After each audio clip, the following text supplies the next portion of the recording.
A moment, if you would. Are you two the famous Traveler and Paimon by any chance? We sure are! And who are you? My name is Wikas, a member of the Akademiya Extravaganza Planning Committee. Have you two heard of this festival? Yep, and that's exactly why we're here. Is that so? Looks like our advertising is working. Since you're both interested, would you mind if I gave you a brief explanation of the event? So, the Akademiya Extravaganza is a grand event run by the Akademiya with a long and storied history. To be precise, it can be divided into the Wisdom Gala and the Inter-Darshan Championship. The gala is held annually. During this time, all 6 Darshans will set up booths throughout the city and host guests to showcase the most fascinating aspects of their school, and thus increase their influence. On the other hand, the championship is held once every 4 years. Each Darshan will send a representative to vie for the position of Grand Champion.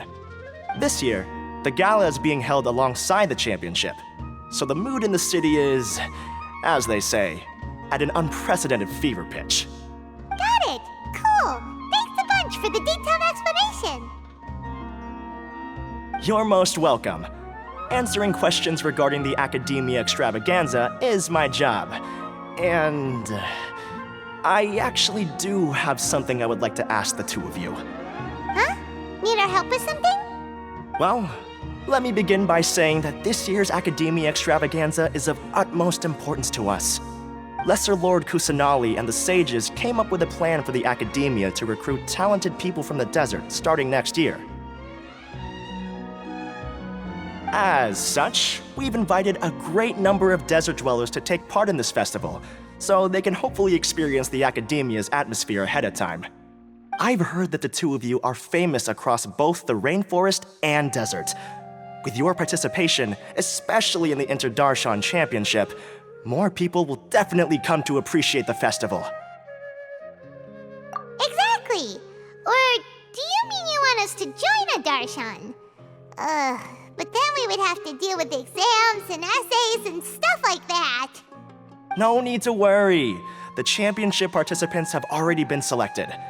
I mean to invite the two of you as guest commentators. Your job will be to observe and record every part of the competition. There's no pressure. Just follow each match and enjoy the festival. Aside from that, we'll also prepare some compensation for your efforts. We won't have you working for free. That kinda sounds like a sweet deal. What do you think? You can head over to the festival venue later. An organizer there will introduce each participant. Some of them even might be people you recognize. I'll leave it at that for now. So, how about it? Would you like to take this commission? Wow, having fun while getting paid? This sounds awesome! The main event venue is at the outskirts of the Citadel of Regzar, and the organizer you're looking for is Karina. Tell her the situation and she'll get you set up. The championship is going to begin soon. I wish you a good experience serving as commentators. If you have any doubts, come find me anytime. Alrighty, off we go!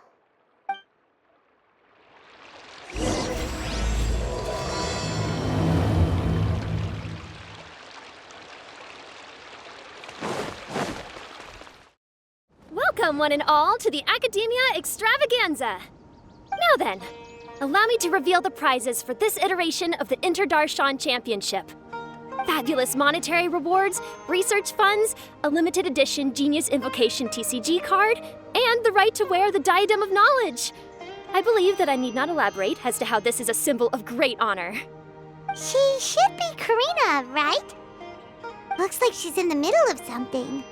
Let's wait till she's less busy, then go introduce ourselves. The Diadem of Knowledge. What a perfect work of art. Every time I see it, I feel like I'm losing myself in its beauty. The one who proves fit to wear it must be a rare genius indeed. I believe that most of you have already seen the Diadem of Knowledge or have heard tales about it. 20 years ago, a researcher named Sachin bought it for a large sum of Mora before donating it to the Akademiya. The generous championship prizes are also sourced from his sponsorship. Before we begin, allow me to express our gratitude to this researcher, who cannot be with us right now. Things can only get worse. Things can only go from bad to worse. Human nature begets conflict, and conflict begets ruin. From the beginning, the seeds of wickedness have been. Hey, stop spacing out! Paimon called out to you, but you didn't respond. You okay? Did you stay up late without telling Paimon? All right. I'm sure we're all more than ready for the championship to begin. Now then, let's invite our 6 Darshan representatives to the stage. Our contestants are... representing Amorta, Tainari!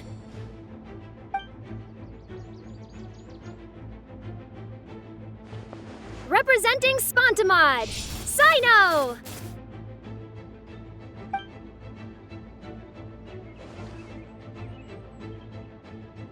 Representing Ratawahist, Layla!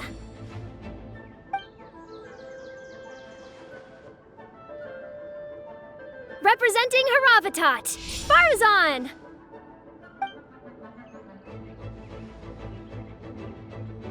Representing Kasharawar, Kaveh! And for Vahumana... Huh?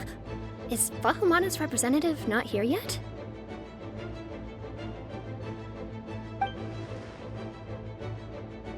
These introductions are pointless.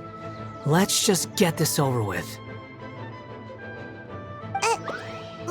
Wait a sec. Why is he Vahumana's representative? Finally, our final contestant is Vahumana's representative, Hat Guy! Oh, so that's Hat Guy. I think I've seen him before. You know who he is? I've heard that he's a researcher from a different country who nominally belongs to Vahumana. Word is that he's written a lot of political analyses. His manner of speech hasn't made him popular amongst most other Vahumana researchers, but his comings and goings are quite irregular, so he doesn't interact with others much. Aside from his more controversial aspects, his perspectives are considered quite incisive. Vahumana has seen a dearth of new talent lately, and some of its existing ones are not currently at the Akademiya, so I suspect he might have been their only option. It's just kinda weird. He doesn't seem like the kind of guy who'd participate in competitions like this one. Now that we have our 6 contestants, the championship will soon begin. Who will triumph this time around? Hold on to your hats, because we're all on this ride together.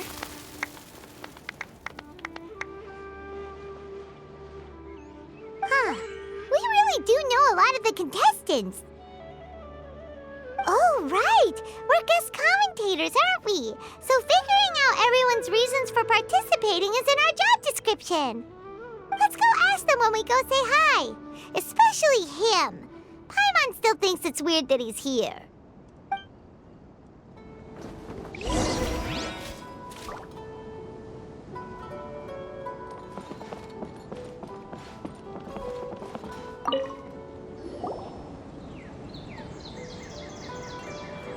We meet again, you two. Hey, Tainari! We came here to check out this extravaganza event, and then they invited us to be guest commentators. Is that so? I heard that there would be guest commentators recording the proceedings with cameras, but I didn't expect they'd be you two. It's a pleasant surprise that you're visiting Sumeru again while I'm still on leave.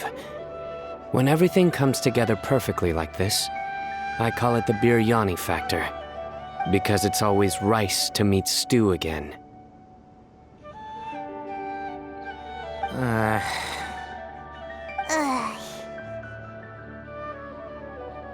So, Tainari, you're representing Amurta, and Sino is representing Spontamod. But haven't you both already graduated? Can alumni also take part in a competition? I had wondered the same thing. When I was told the news, I was actually more shocked than you are now.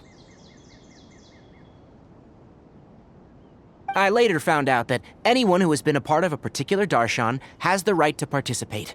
Graduation status has no effect. So that's a rule, huh? There are some restrictions, though. For example, sages cannot participate. Any given person can only participate in one instance of the championship, and so on. That's right. Also, there are two methods by which the darshan representatives are chosen. One is self-nomination, and the other is to be recommended by over half of one's darshan.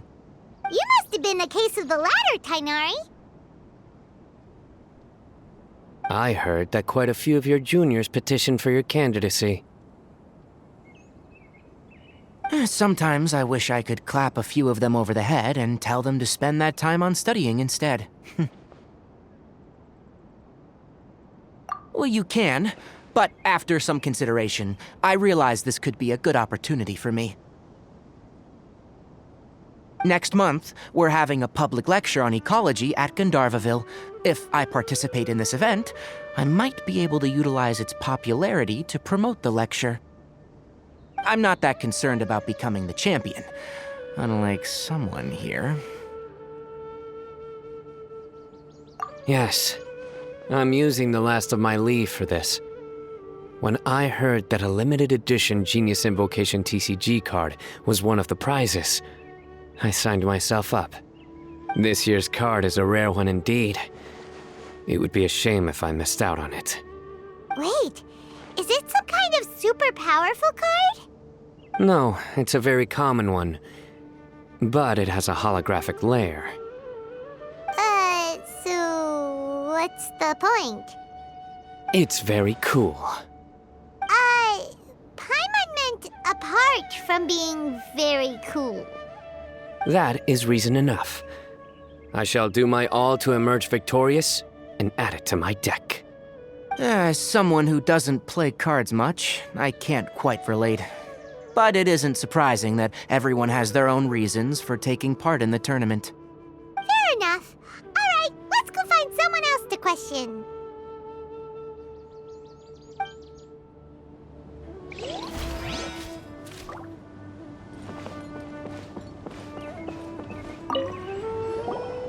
Kaveh! Faruzan! Layla! Huh?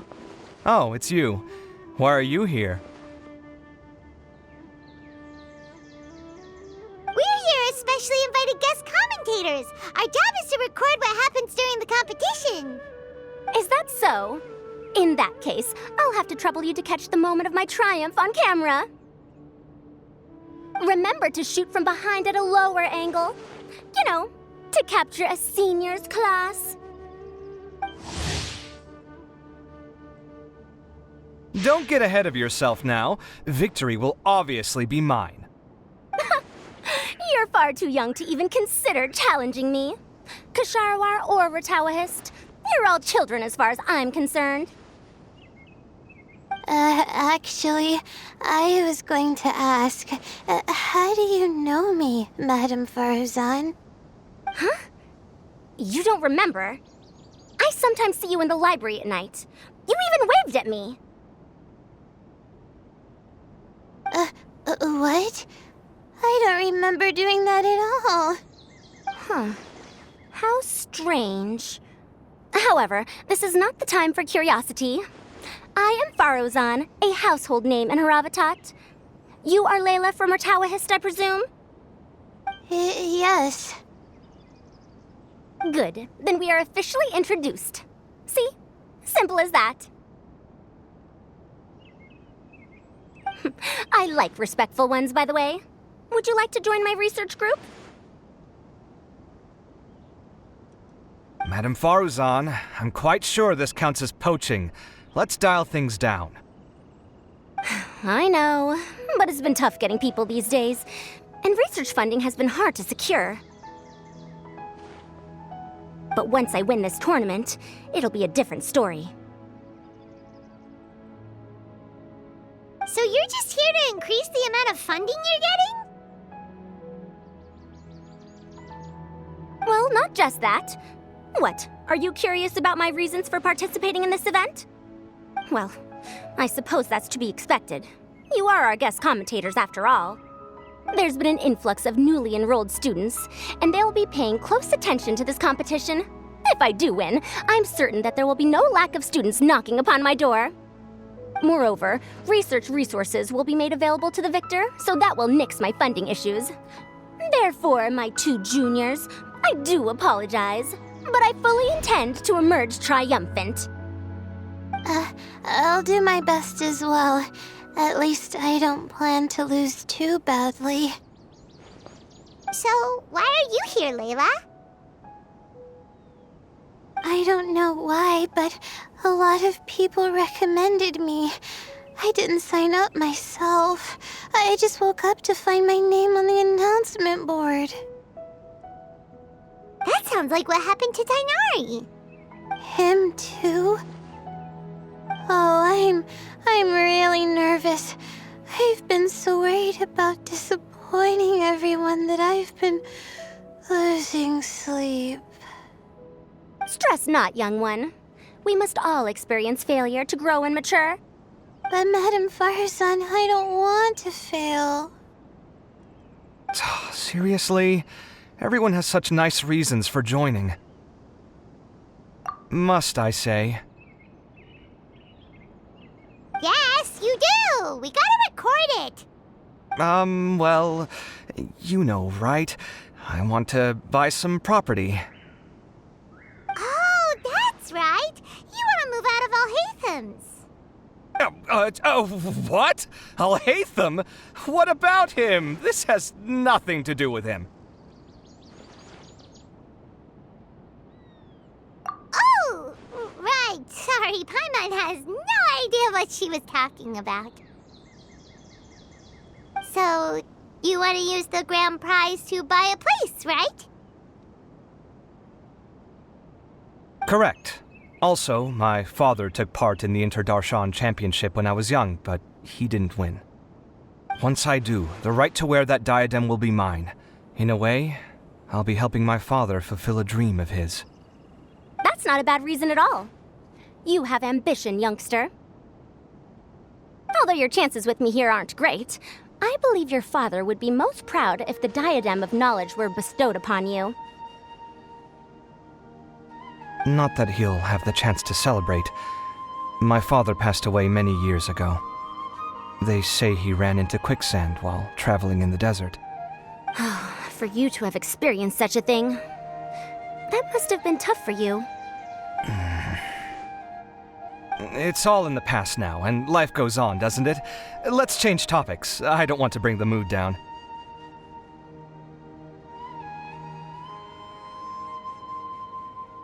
All right. Earlier, you said that you want to use the prize Mora to purchase a home. Where do you live now? Do you live alone? Well... I also heard you mention Alhaitham just a moment ago. Isn't he also from Haravatat? Are you two hiding something from me? No, of course not! Why would you think that? Paimon's definitely not involved either! We're gonna go interview other contestants now. Bye!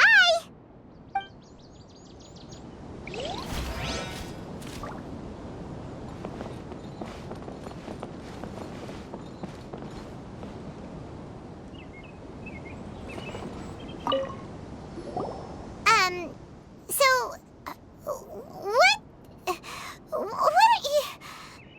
Just call me Hat Guy. That's the name I use in Vahumana. That sounds like a nickname, not a real name. So I can't go by a simple, ordinary name? Fine, suit yourself. All right then, Hat Guy. Why are you taking part in the Interdarshan Championship? We're specially invited guest commentators, so play nice and answer our questions. You could be Matra for all I care. So what if I don't answer you? What then?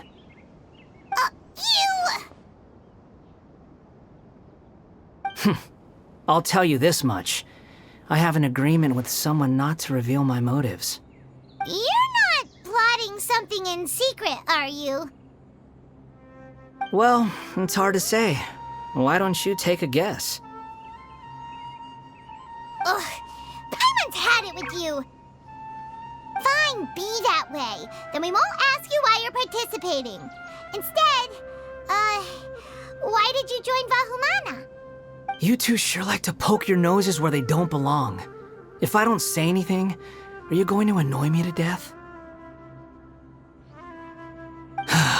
I heard that the Vahumana researcher named Akaba was researching the Tatarasuna incident, so I wrote a few essays to refute his points. Later, when I was bored, I wrote some commentary on societal issues in Inazuma. I didn't expect Vahumana to consider me as one of them. Someone even invited me to a lecture or whatever. From start to finish, it was just the wishful thinking of idiots. A misunderstanding. There's your answer. Simple. But when Lesser Lord Kusanali heard about this, she went out of her way to get me registered in Vahumana. She used the name Hat Guy. Enough chit-chat. You're better off wasting your time with the other contestants. Someone's about to get very unlucky. Wanna guess who? How is anyone supposed to relax with you around? We've got to stay alert and keep a close eye on him. Looks like Karina's got a moment now. Let's go chat with her.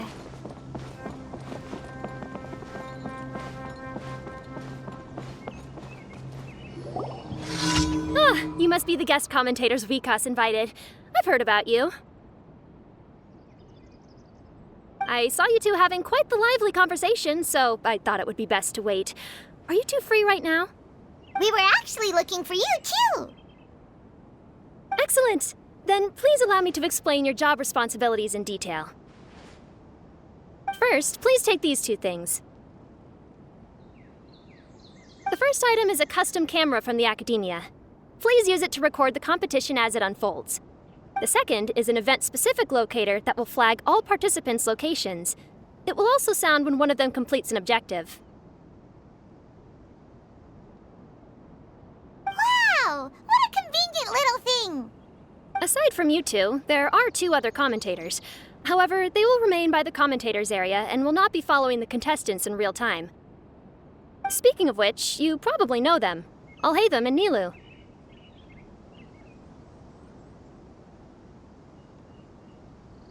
Oh, it's them! We have to go over and say hi later. Well, don't let me keep you, unless you have any questions for me. Why do you ask? Really? I didn't see any such person. Could I ask when you saw him? Strange. I was on stage the entire time, and I didn't see anyone come up. Paimon didn't see anyone either. Perhaps you're mistaken. However, if you have any leads on that matter, you can talk to me at any time. Hey, Traveler. Paimon. Long time no see. Dia! Candace! You two are here as well! Ah, so they're two friends of yours. In that case, I'll take my leave. May you all have a wonderful time during the extravaganza. The Akademiya sent us both invitations, so Dia suggested that we come together. The villagers were also encouraging me to travel outside the village. I couldn't find it in myself to turn them down. We're here now, so no point dwelling on that. Even though this extravaganza isn't a holiday or anything, it's still a big deal here in Sumeru. Merchants from all over will set up shop. There'll be tons of stuff to eat, use, and wear, more than you can count. I'm already set on helping you buy 2 new outfits. I mean, who wears the same thing at work and home anyway? I'm looking forward to it. Just being able to relax and wander the streets freely has already made my day. So, Traveler, Paimon, you two want to come with? We'd love to, but we've got work to do right now. Aw, that's a shame. Let's hang out together when you're free then. Sure! In that case, Candace and I'll head out first. Good clothing and fabrics are very much in demand. If you snooze, you lose. Oh, right. We should also get some accessories. No need to rush. I think we'll have a better time if we take things slow. See you two later. Feel free to come find us whenever you have the time. Paimon didn't think that Candace and Dia would come. Hanging out with them sounds like a great time. Still, looks like the competition's starting soon. Let's go over to where Alhaitham is and see what's going on.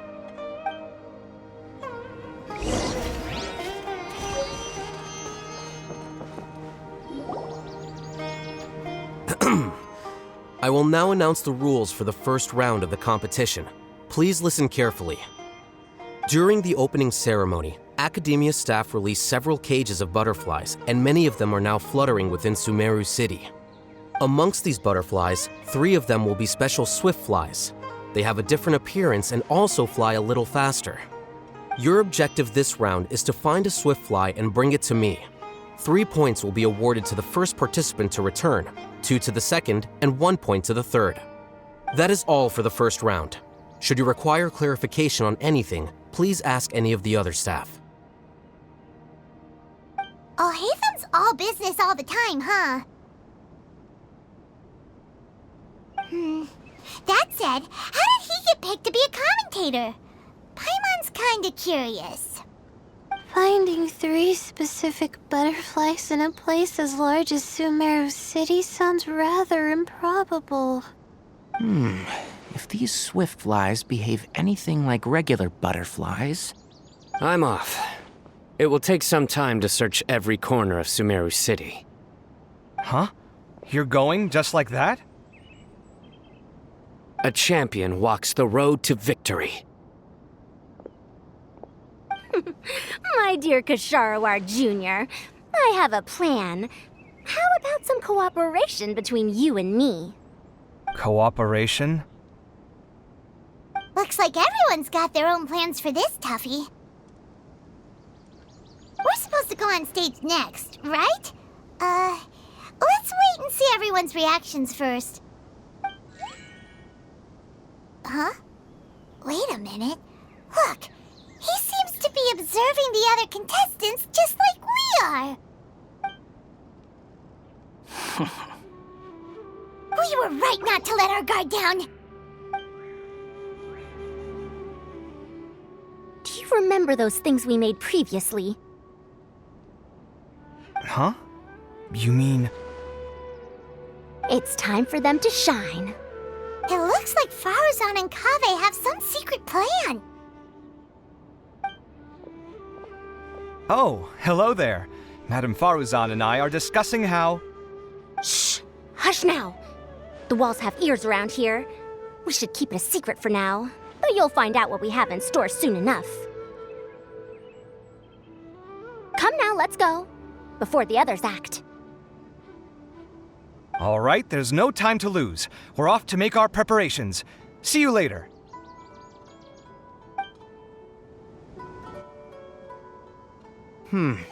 This is basically what I'll need. Do you think you'll have any difficulties? I have most of the reagents with me, and I can buy the rest. Kale, you're here too! Kainari, you have a master plan ready? My hypothesis is that the swift fly's morphological variations won't significantly affect their fundamental nature. So I'm planning on using this to lure them out. Of course, I could be wrong. Every mutation opens the door to new possibilities, especially when they are artificially introduced. Details will have to wait until after the post-experimental analysis. For now, Kale and I are going to buy some reagents for our experiment. All right, well, see you later. Okay, see ya!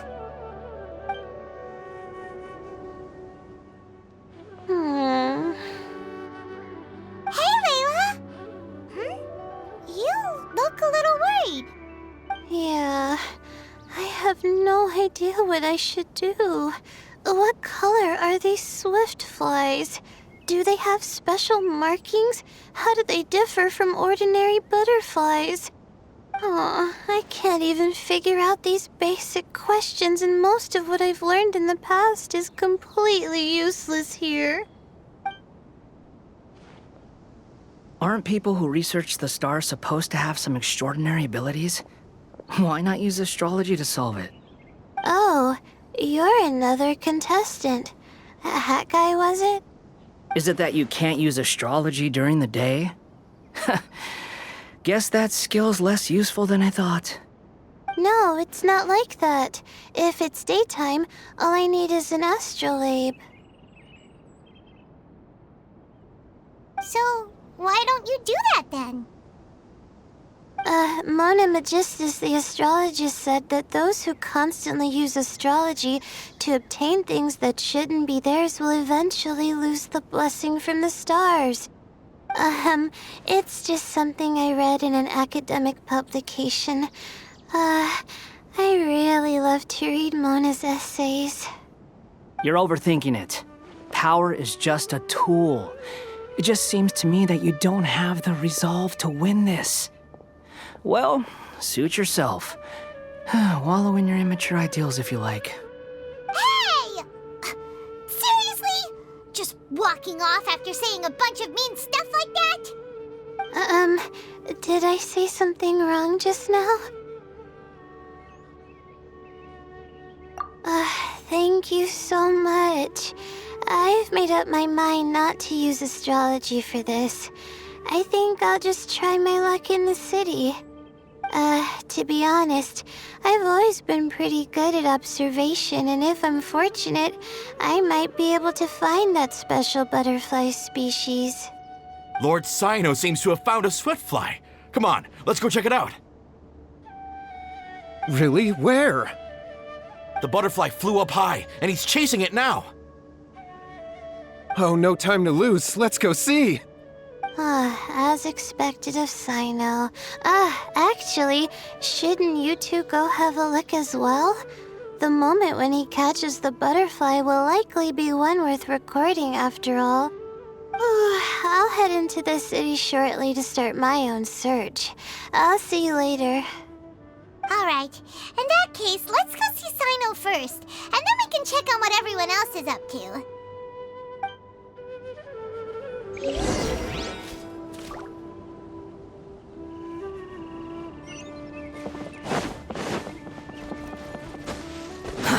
Too slow. The wind rises.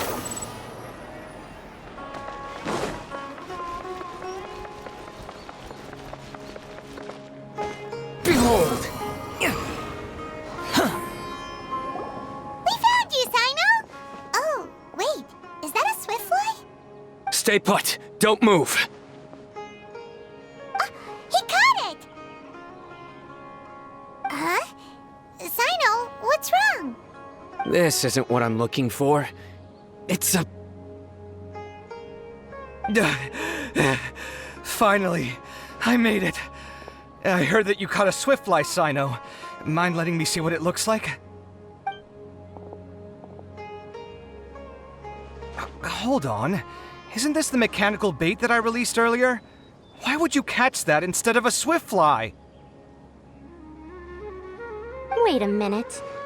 If we consider this from a different angle, isn't it a good thing that the bait you made was convincing enough to fool even Sino? That's right. During a previous interior design project, I felt that the artificial flowers on a wall were a little bland, so I decided on placing a few moving mechanical butterflies to add some pizzazz. In order to make them both small and nimble, I consulted with Madame Faruzan. Not long ago, the two of us took all those mechanical butterflies and released them into the city. Why would you do that? Need you even ask?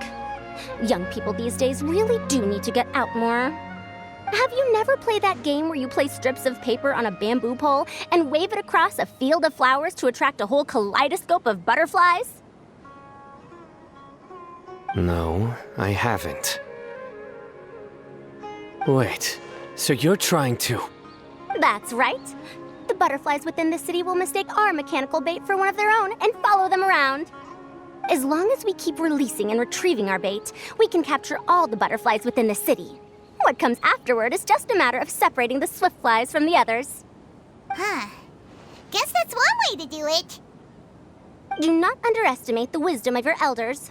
I had already thought of this method the moment the round's rules were announced. Of course, we also owe much to this fine junior of mine here for making such lifelike butterflies. It seems that Kasharawar has not quite declined as far as I had thought in recent years. Their teaching skills at least seem to be intact. Well, I just stuck to what I do best. The idea was yours. No need to be so polite. Once we capture all these butterflies, we shall split the points for this round. Look, one of them is returning now. Huh? Wait a moment. Are my eyes deceiving me? Why don't I see any butterflies behind it?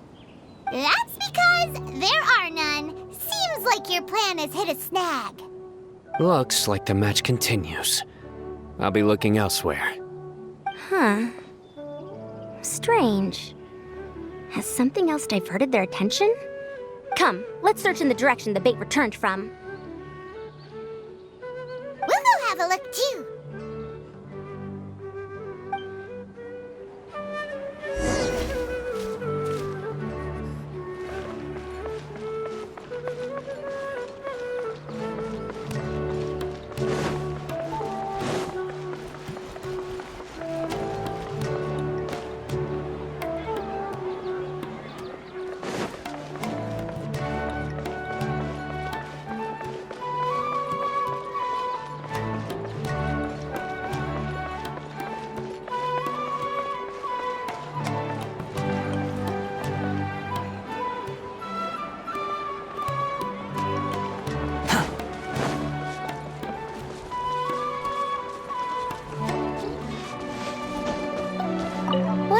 I'll find one here.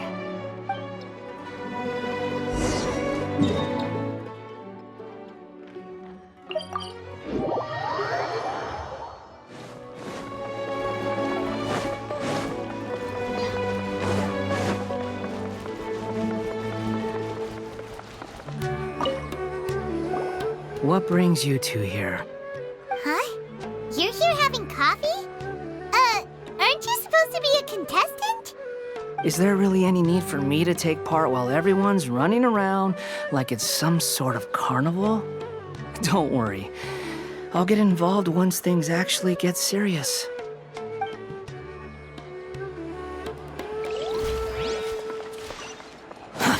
Too slow.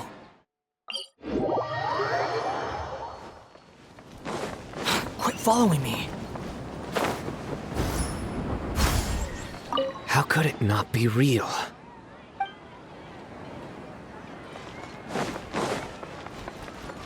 The wind rises.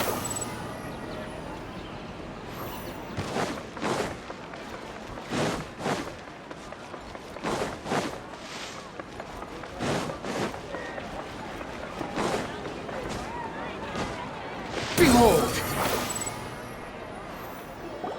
Huh? Faozan? Kaveh? Why did you two stop? So it was the Morta boy. Tainari! Fascinating, isn't it? The butterflies have all congregated here due to a special incense that I used. I infused it with 3 different types of honey, and the butterflies, following the fragrance, have gathered around me. Butterflies must have really sharp noses then. Wait, do they even have noses? I've never seen one. They do not, in fact, and their vision isn't stellar either. However, they can use their antennae to distinguish between scents, and their olfactory senses are generally quite advanced, allowing them to detect floral fragrances from great distances. Oh, so that's how it is. I had a pet butterfly once. I picked wildflowers and placed them in its box, but it wouldn't eat any. That's normal. Raising butterflies isn't difficult, but there are many things you should take note of. Appropriate temperature, sufficient air, and a spacious environment are examples of such considerations. You must also ensure that the food you've chosen suits their palate. Most importantly, you must curb your curiosity and avoid disturbing them while they rest. Otherwise, they may become stressed. Sorry. I liked to poke at its wings at the time. Humans tend to rear many creatures due to their aesthetic value, but not all are suited to such a process. Caring for living beings is hard work. Impulse alone is insufficient. Some prerequisite knowledge is always required. You sure do know a lot. I have a question too. I bought a scarab not long ago and it hasn't seemed very active. Can you help me figure out why? I'd like to keep a dustbird as a pet. What are some key points I should consider? Is it possible to keep a Rishbalin tiger as a pet? All right, it seems like you all have a great deal of questions. But I am in the middle of the Inter-Darshan Championship at the moment, so I'm afraid I can't answer them all now. Let me propose an alternative. Next month, there will be a biology lecture at Gandharvaville, and I will be sharing some interesting insights on living organisms there. If you're interested, you can attend that lecture, and if you should have any questions, just prepare them ahead of time. I'll answer questions after I've finished speaking. All right, I'll be there. Of course, please try to ask more rational questions. For example, whether you can raise a Rishbalin tiger as a pet or not is mainly dependent on whether you can overcome one in a fight. Looks like Tainari's science lecture will draw quite a crowd. Huh? Oh. Was I listening in for that long? Seems Kale's master does live up to his title as a teacher. Madame Faruzan, I've had a look around. Nearly all the butterflies in this area have been attracted by the incense. However, we can cast our bait further away to avoid this area. All right, then let's get moving. We shan't let all the butterflies get away from us if we can help it. Seems like the competition's really heating up. Let's go see how the other contestants are doing.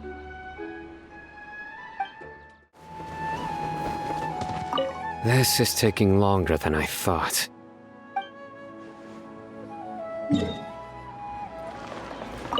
Let's wait here. Whew. Seems my age is catching up with me.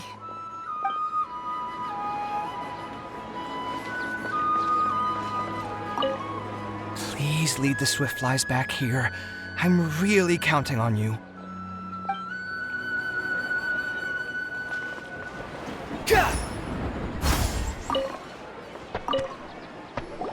Layla, how are things going on your end? I've been searching for quite a while now, but I haven't seen any sign of the Swiftflies yet. Instead, I ended up catching a few mechanical devices that looked very similar to butterflies. I wonder where they came from. Looks like Faruzan and Kave's devices are everywhere now. I'll keep up the search. That said, I've noticed that a number of butterflies in the city has already decreased a lot compared to when the event started. Probably because the other contestants are coming up with their own ways to catch butterflies. Alright, I'll do my best too. Huh? What's this? Oh, what a coincidence. I guess I just need to catch it now, right? Oh, please wait. There it goes. It's so fast! Paimon thought all Hatham said they were only a little faster. No, come back! Come on, Traveler, let's go too! The locator's going off! Looks like someone's already caught themselves a Swiftfly!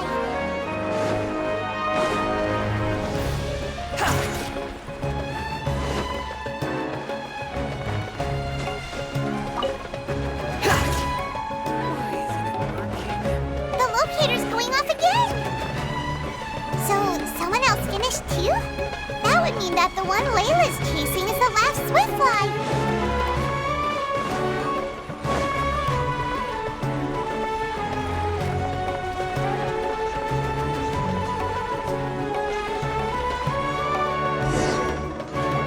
Oh, it just occurred to me that we should also get you a makeup box.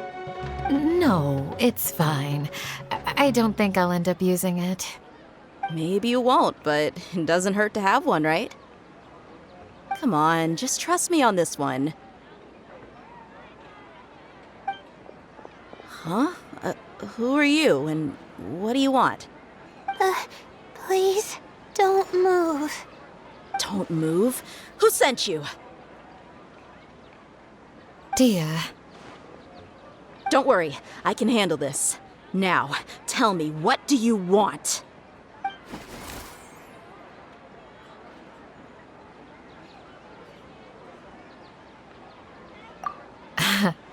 I believe she's looking for this. Here, take it. A butterfly? Was it on my head? Oh, you're... It's been a while, Layla.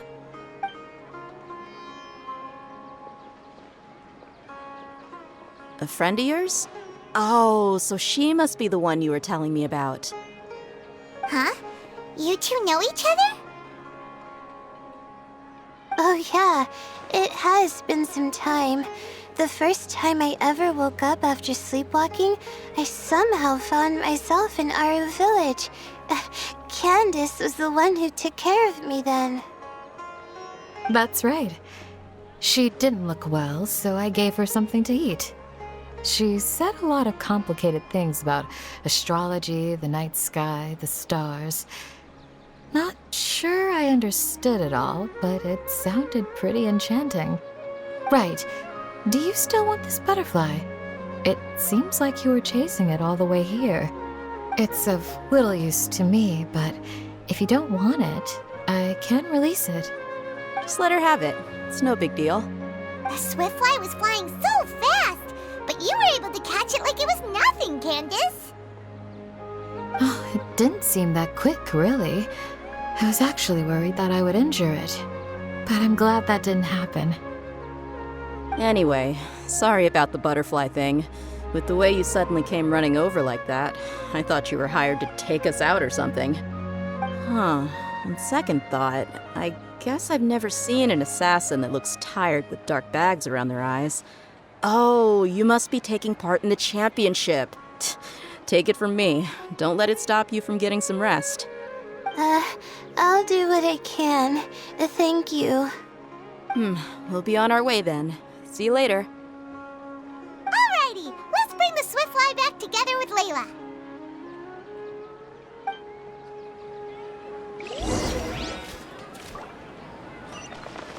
Quit following me.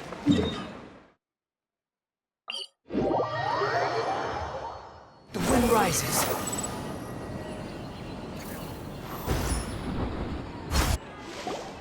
It seems we have a third contestant who has returned with a Swiftfly. With that, the first round has come to an end. I anticipate that all of you will keep up the effort for the second round. Dismissed. Your closing statement sounded so... how do I put it? Decisive?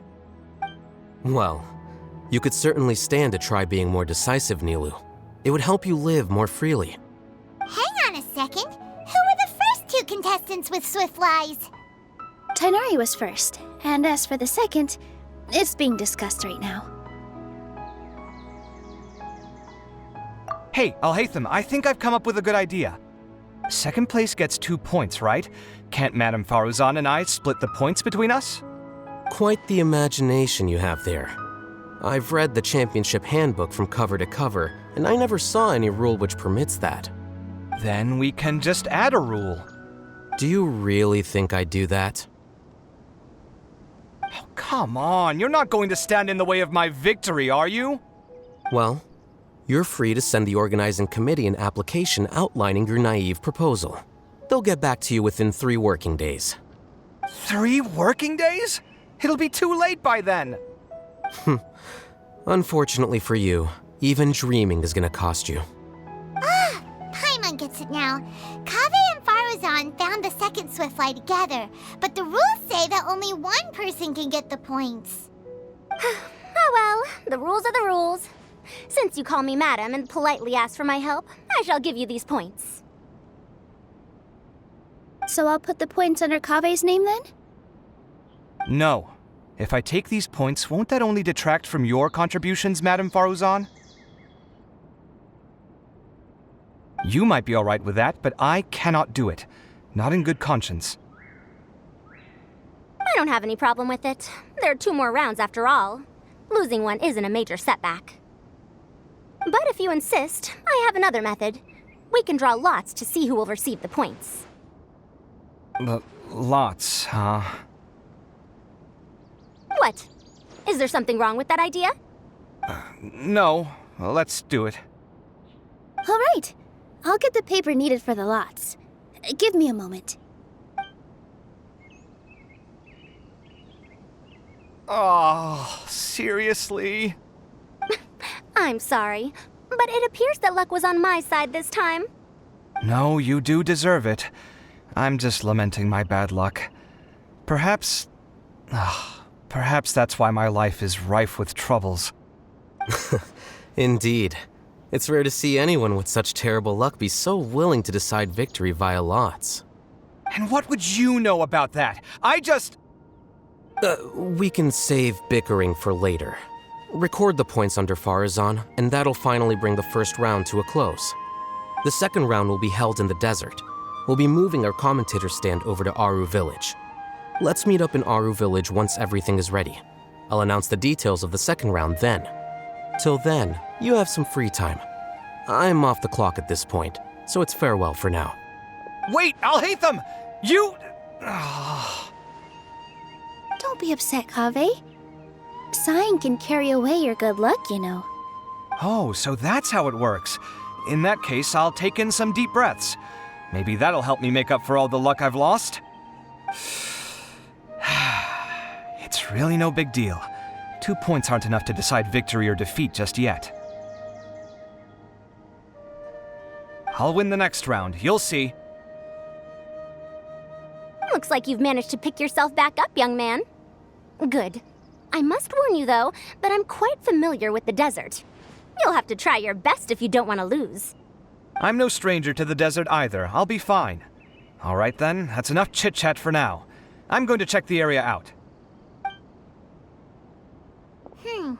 So the current standings are Tainari in first place, Faruzan in second, and Layla in third. Guess we should also take a nice break before the next round starts. But where should we go first? Why, you two look a little lost. If you're not sure where to start enjoying the Akademiya Extravaganza, then may I suggest that you have a chat with our boss? Your boss? Who's that? Do we know them?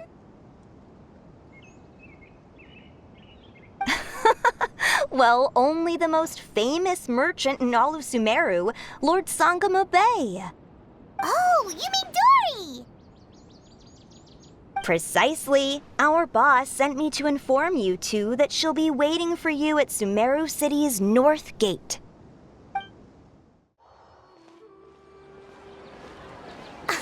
Oh, well, if it isn't the Traveler in Paimon. Hey, Dory! Are you here to attend the Akademiya Extravaganza too? Of course!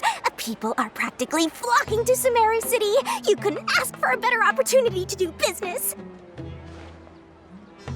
This is one of the entrances into the city, and it's very close to the Wisdom Gala booths. There'll be an endless stream of customers. I can already hear the Mora going clink, clink, clink as they fill my coin pouch. Well, is there anything you'd like to purchase? We've got everything you need and deals that can't be beat. Well, do you have anything to eat? Oh, wait, we're celebrating the extravaganza and you're only thinking of eating... I mean, of course, we've got lots of things to eat. That said, I recommend that you also consider some of the great bargains we have going on. The Wisdom Gala is about to begin, and once it starts, each of the Darshans will prepare a small challenge for everyone. And just between us, I have some super booster supplements for sale. Eat just one to boost both your strength and dexterity for a short time, allowing you to overcome any challenge. No thanks, we'll pass. These little challenges are gonna be a cinch for the two of us. Just you watch. Anyway, Paimon just wants something to eat, please. If you don't have any food, then we'll just go somewhere else. All right. Mora is Mora, after all. Oh, what would you like to eat? Well, Paimon's pretty hungry right now. Do you have any touching? Let me see.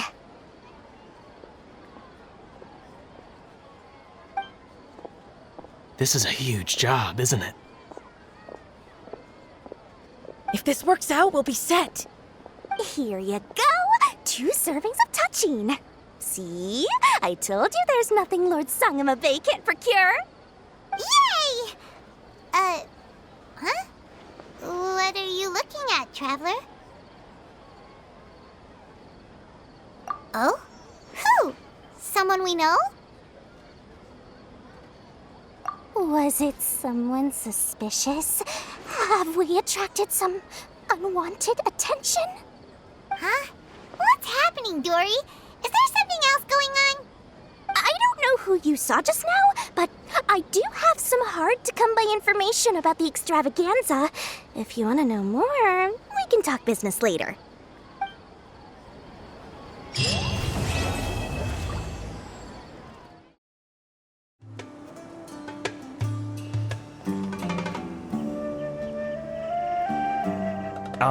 Is it me, or are the bags under your eyes even darker than during the last round? Are you alright? Thanks for the concern, Kaveh. I just haven't been sleeping well lately. Even though I try to fall asleep, I can't get the championship out of my head. And before I know it, it's morning again. I know the feeling. That happens to me too when I'm agonizing over my blueprints. Do you have any tips for dealing with that? To be honest with you, no. You could say there are many things that don't have a quick fix and can only be endured.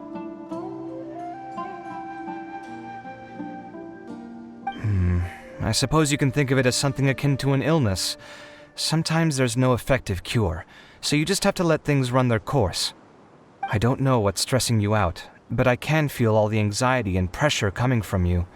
The next round's about to start, so chin up and do your best. Oh, okay. You do your best too. Looks like everyone's here. I will now explain the second round to you all. There are 3 leyline disruptors buried in the area around Aru Village. These devices can imitate the effects of leyline disruption and will constantly interfere with the environment. Your goal is to shut them down. The first 3 who manage to finish this task will be awarded 4, 3, and 2 points accordingly. Note that each person may only bring a set amount of food and water with them, and that leaving the designated competition zone will result in disqualification. Well, what do you think? Want to team up again? I shall consider letting you have the points on account of what happened in the previous round. That's all right. I've been here many times, and in any case, machines are one of my specialties. I doubt this will be particularly difficult. It's good to see such confidence in a youngster like yourself. I also happen to be well acquainted with this place. Let's see who will find these devices first.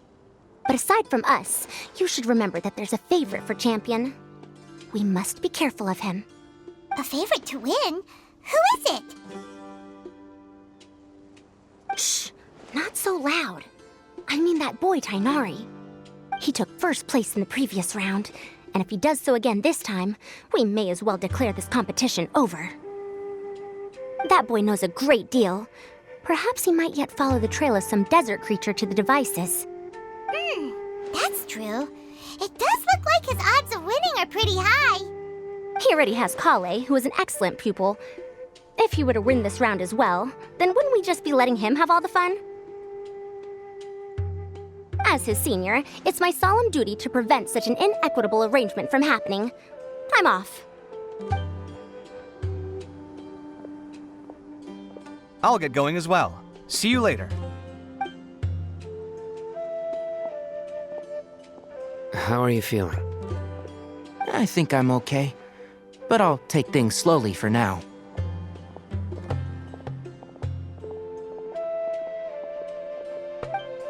Is this all the water we're getting?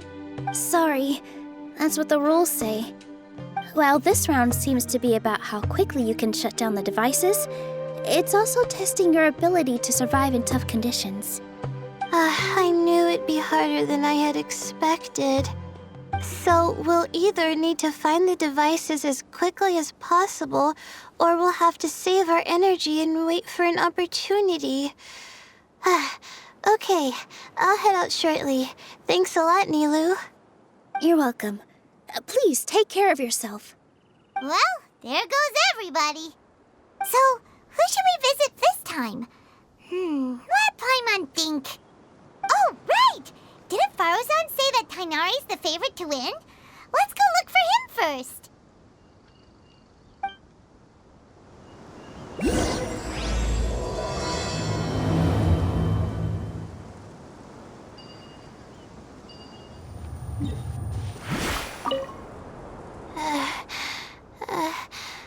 I feel a little faint.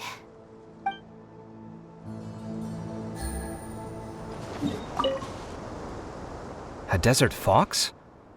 Why would there be desert foxes here? Oh, whoa! Stop biting my clothes! Hey!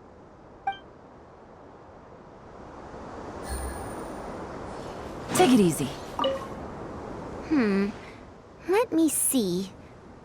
Where would they put one of these disruptors? Take it easy. This seems more annoying than the last round. That's fine, though. I'll find some place to sit and watch them scurry.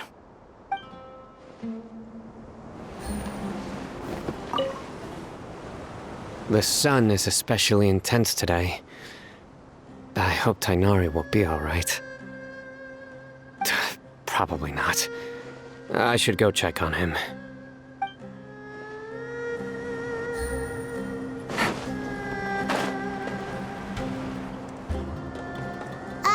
Hey, Tainari? Tainari! Huh? Weird. The locator says that he should be around here somewhere. Tainari! Can you hear us?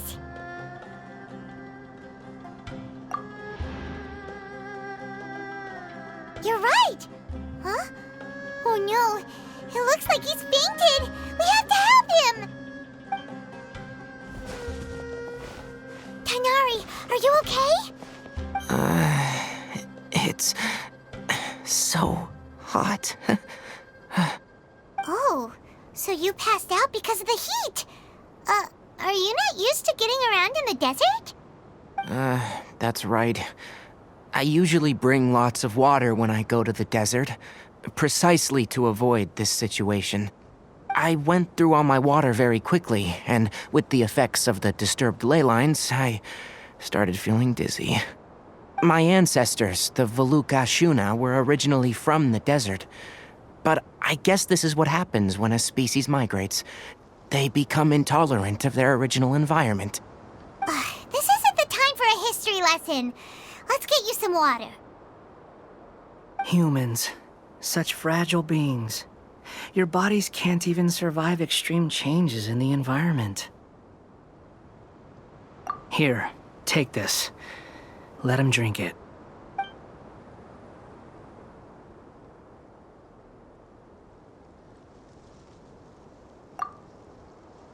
Are you serious? This had better be just normal water. Hey! You're leaving already? Paimon really doesn't get that guy. What's he up to? Anyway, let's focus on helping Tainari drink some water first.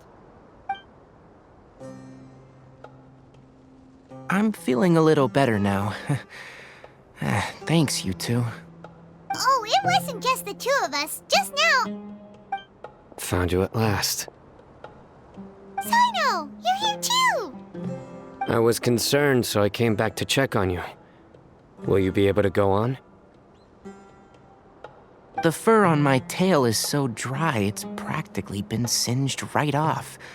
I don't see any purpose in pushing myself beyond what is reasonable. It appears I'm not suited to this particular round. I should probably just return to Aru Village and rest. Really? So you're backing out? Yes. I do have my results in the first round to serve as a buffer, so even if I forfeit this round, I still have a chance to turn things around later. Withdrawing now will allow me to conserve my energy. Continuing to push onward would be counterproductive. A wise decision. Let's get you back to Aru Village. It's fine. I can make it back on my own. Oh, stop trying to be so polite. Come on, we'll help you back to Aru Village. You two must have a lot of free time if you came looking for me.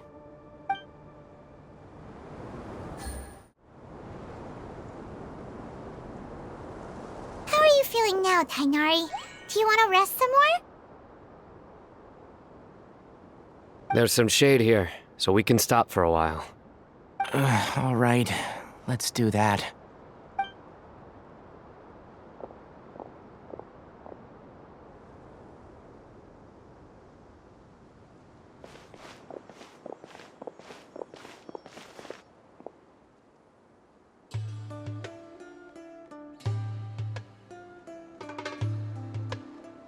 Oh, Sino and Tainari. And you've got the Traveler and Paimon with you. Oh, hey, Layla! Yeah, the sun was too strong, so I decided to take cover here for a while. What about you? Are you all done already? Unfortunately not. I'm not quite as capable as I thought. I intend to withdraw from this round. Sino and the Traveler are escorting me back to Aru Village. Withdraw? Can you even do that? I believe the rules do provide for such a situation. Alhaitham did say that the act of leaving the competition grounds would result in disqualification from the round. Didn't I ask you if you were all right before this? If you had just decided to withdraw then, you wouldn't have had to suffer. Well, I had to try, didn't I? So I tried, and it didn't work out, and now I'm backing out while I can. When I get back, I'm definitely going to make a batch of sun-resistant oil. Next time I venture into the desert, I'll be prepared. By the way, you're Layla, aren't you? You don't look very well yourself. Will you be all right? I did feel a little faint when I first entered the desert, but I feel a lot better after resting here for a while. Be careful not to push yourself too hard. Don't worry. I'm just... Feeling the pressure? You can tell? Your expression is similar to the ones I see on criminals' faces when I interrogate them. To tell you the truth, I'm still not sure whether I have what it takes to represent the Ratawa Darshan in the championship. Most people voted for me because of all the rumors surrounding me, and to be honest, those rumors don't really mean anything. Now I don't know how to deal with all the expectations they've put on me. Even the people who usually criticize me voted for me this time.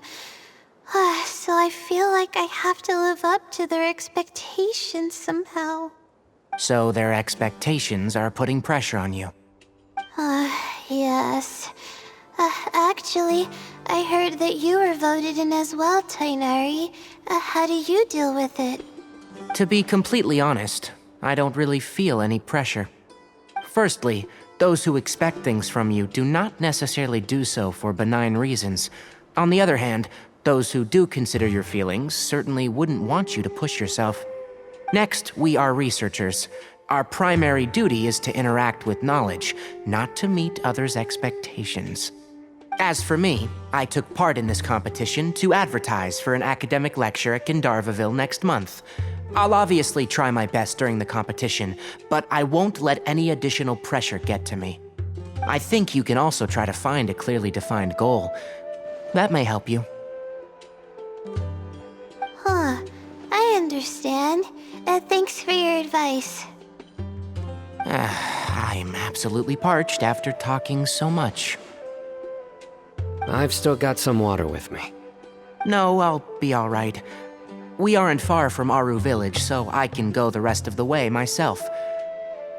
You should get back to the competition. Don't you want to win that limited edition card? Yes. All right then. Your spirit will live on through me. Hey, don't talk like that. I'm not dead, Sino. Everyone, I'll be heading back now. See you after the round ends. I'll continue searching for the ley line disruptors. Are you feeling better now, Layla? Yeah, I feel like some of the weight has been taken off my shoulders after chatting with Tainari. It's been a long time since I first left my hometown to come to the Akademiya, and every day here has been so precious. But of course, there have been some rough times. All sorts of complex astrological models, countless quizzes, and essays that took all my brain power to barely finish. Each of those things are like huge boulders barreling at me, forcing me to continue running forward. When I was chosen as my Darshan's representative, it felt like another boulder was added to the ones already rolling behind me. Every time I close my eyes, I think of all the people I'd disappoint if I mess up. Yeah, I think that's what Tainari was trying to tell me. You're our good friends, which is why you didn't stop him from dropping out of this round, and why you don't feel disappointed in me. That's right! No need to feel so down! That said, he did also say that he hopes I could have more concrete goals for taking part in this competition. I don't have any now, but I'll give that some thought. Anyway, I won't take up any more of your time. You still have to record the other contestants' progress, don't you? Perhaps they've had some breakthroughs while we've been chatting. True. We should go look for the others. Now, who's left? Tainari's dropped out for the round, and we just saw Sino.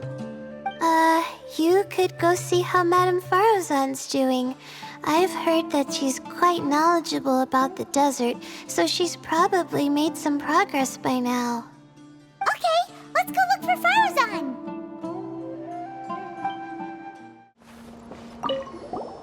Looks like someone's taking it easy. You should be thrilled that I have nothing to do.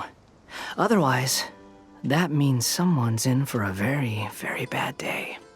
But if you don't get any points this round, you won't have a shot at winning. It's not like I care about winning or clout. Really, the real prize for me is watching all these people fight over something so useless. Oh, you reminded me of something. There shouldn't be any more incidents after this round. If you'll excuse me, I have somewhere to be.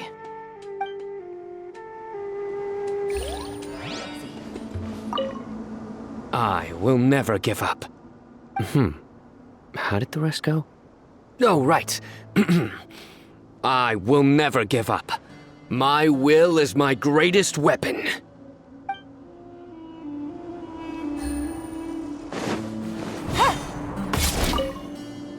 There's another one.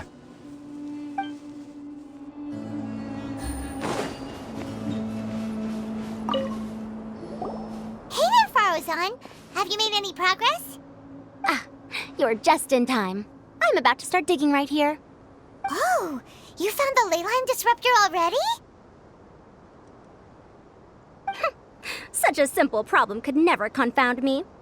Not long after entering the desert, I discovered a primal construct that was acting abnormally, so I followed it all the way here. Once I got near here, it suddenly disappeared. Something unusual must be happening around this area. You're a true expert, Madame Faruzan. You knew what to do right away.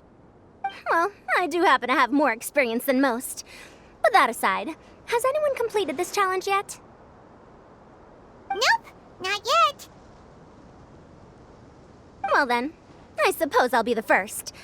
What about that boy Tainari? Oh? And why's that? He's not used to being out and about in the desert. Huh. I didn't think he would have such a weakness. I suppose he could use a bit more training. What about the others? Is that Ratawahist girl still a bundle of nerves? Tainari gave Layla some advice, and she seems to be doing a lot better now. Sino just started his search for the disruptors, and as for Hat Guy, well, who knows what he's thinking. And what about Kaveh? Has he found a leyline disruptor yet? Paimon doesn't think so, or our locators would have already let us know. Strange. What's he lollygagging for?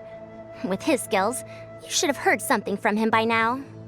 Well, I'm afraid the most thrilling moments are already done here. You should probably go find Kaveh and see how he's faring now.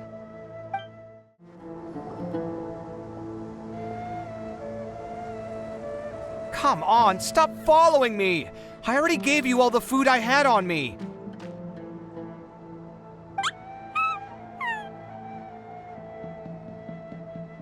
You can cry all you want. I don't have any more food.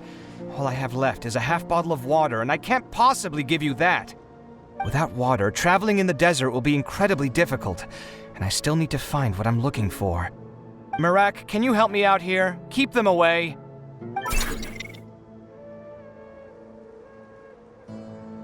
Kaveh, there you are! Faruzan told us to come see how you're doing. What are you up to?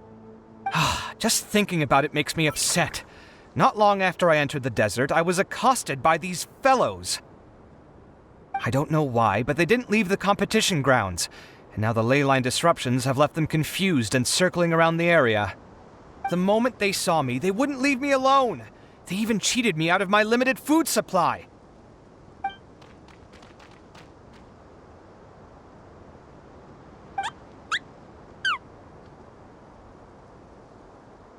Hey, didn't I ask you to keep them away? Kaveh, is this flying metal thingy yours?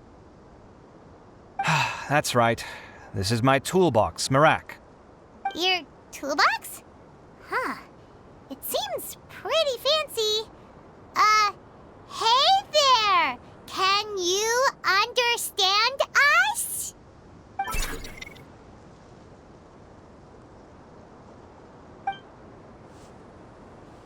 Sometimes I need to carry things when I go out, so it's handy to have a portable toolbox. Well, this definitely doesn't look like an ordinary toolbox, that's for sure. It's a long story.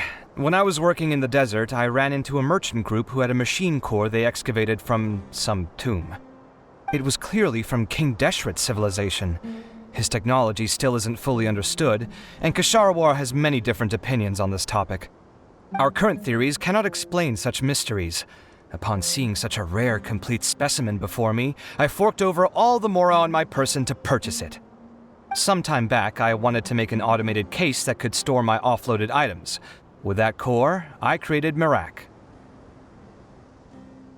It can't understand commands that are too complex, but it can serve as my assistant and help me with things like mapping and surveying. Most importantly, it can't talk, so it can't give me any attitude.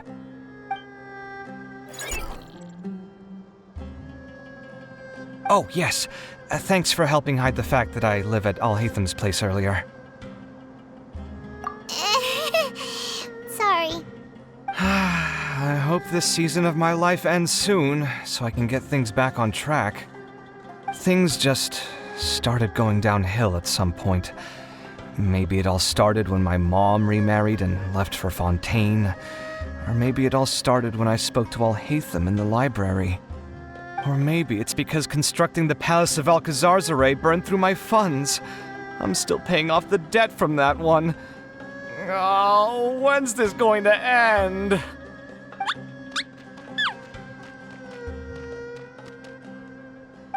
Now that I think about it, I guess we're all unlucky here. It's not like any of you asked to be trapped in a ley line disruption. Okay, let me get you all out. Kaveh, aren't you going to look for the ley line disruptors? Yes, but I can't just leave them here, can I? Oh, forget it. The more I think about this, the more I feel a headache coming on. I'll get back to searching once I get them out of here. Time's a-wasting. I'm off. Kaveh looks like he's conflicted. He really wants to win, but he can't ignore those he wants to help. Paimon's always felt like he's the type who easily gets himself into tough spots. Paimon doesn't mean this in an insulting way, but he seems like the kind of guy who'd be really easy to take advantage of. Whoa! Someone's done already! Paimon also wants to know. Let's go back and ask Alhaitham.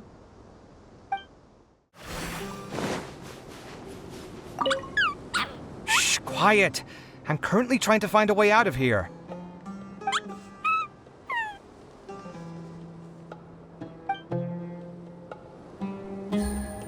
Take it easy. Here it comes. I think I'm about to strike gold.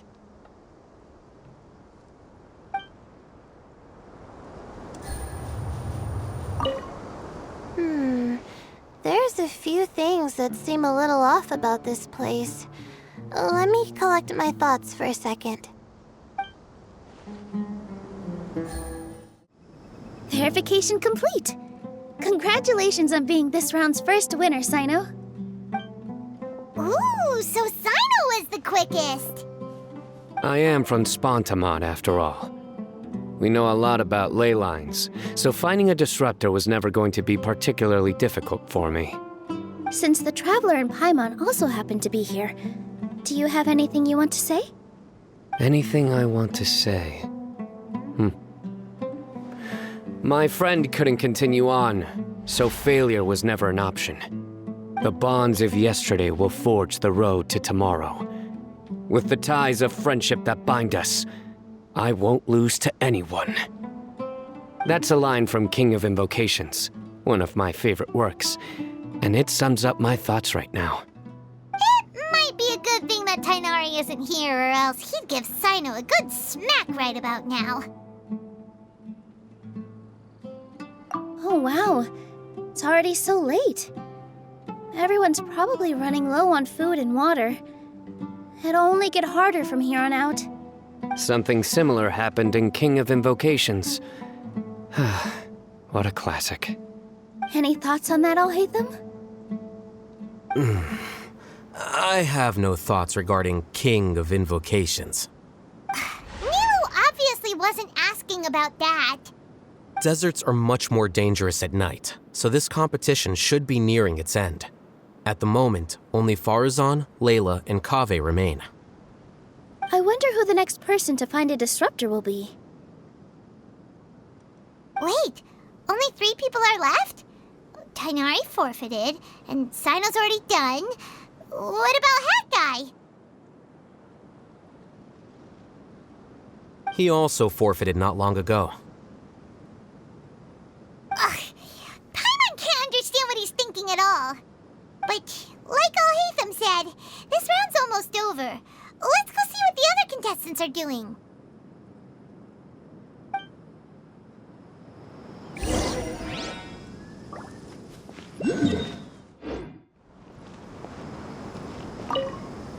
Are you all right? Much better. Aru Village's hospitality sure is something. 2 whole pitchers of water, to be precise. If your throat's too wet as a result, I can provide some dry humor. No, thanks. Much appreciated, though.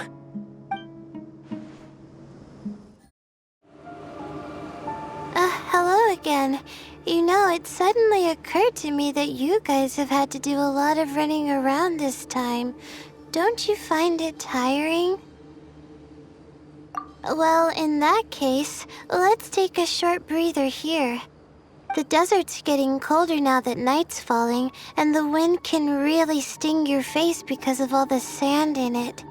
Has anyone finished this round yet? Sino's already shut one down. Have you made any progress yet? I circled the whole area, but I didn't find anything. But I did have the chance to think some more about that thing that was weighing on my mind, and I realized something. Well, my fellow Retawahist members must have all put my name forward for different reasons, and maybe a lot of them only picked me because they wanted to watch me make a fool of myself. But be that as it may, I believe that a lot of them genuinely do expect great things from me. And I want to live up to their expectations. I don't want them to regret putting my name down. Huh? But doesn't thinking like that put a lot of pressure on you? Of course, that comes with some amount of pressure for sure. But now I've thought about it, I don't feel like this is something I have to do. Instead, it's something I want to do. That may not sound like a huge difference to you, but it's helped me relax a lot. So don't worry about me. Well, that's great! Also, now that I've relaxed, I'm suddenly really sleepy. I think I'll just take a quick nap. Just a quick one.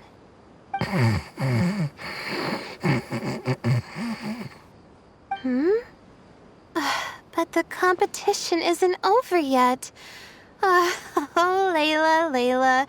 She's really a bundle of nerves, isn't she? Wait, you're... Good to see you too. Ooh, it's nice to be out. Feels like I've been cooped up inside for quite a while. Well, since I'm here, I guess I should help her finish this. What are we supposed to be doing here again? Finding a ley line disruptor, was it? Let me see. Looks like she's basically gathered all the information she needs. It won't take long to wrap this up. Come with me, you two.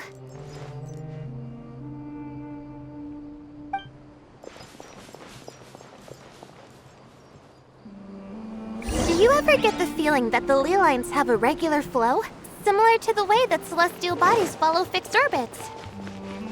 If we were looking down from on high, I wonder whether we'd find that the ley lines are just the reflections of the stars upon the Earth. Not all astrological phenomena can be directly observed. Some are deductions based on other details that we know. It's the same situation with the ley lines. The parts of them that are hidden underground can be identified via elemental energy, sound, and other phenomena.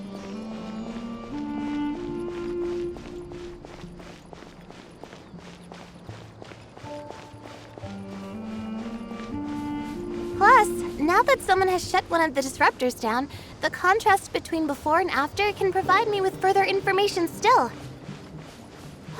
Let me see. It should be here, I think.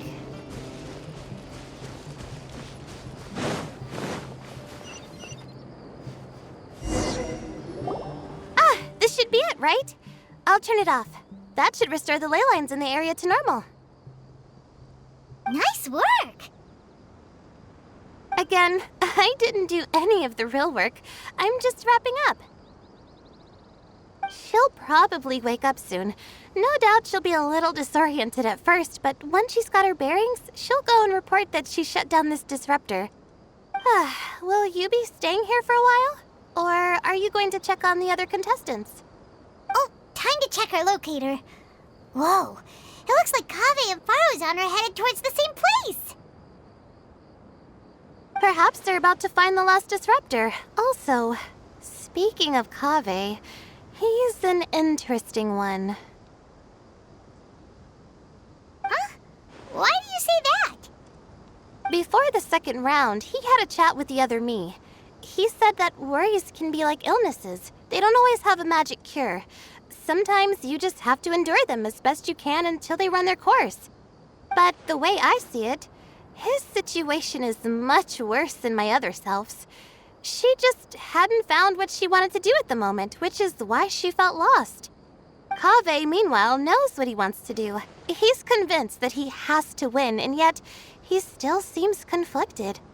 He doesn't have a second personality, but somehow he still seems that he's at odds with himself in some way. I don't know exactly how to describe it. It's like he's smiling on the outside, but there's no joy inside, only sorrow. Still, who knows?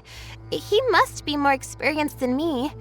Maybe he's just better at dealing with it all than I am. But back to the topic of wrapping up. Shouldn't you be getting back to the action to record how everything plays out? Last one, then the round's over. Oh, true. Okay then, guess we'll be going now. We'll keep everything you said in mind. It should be around here.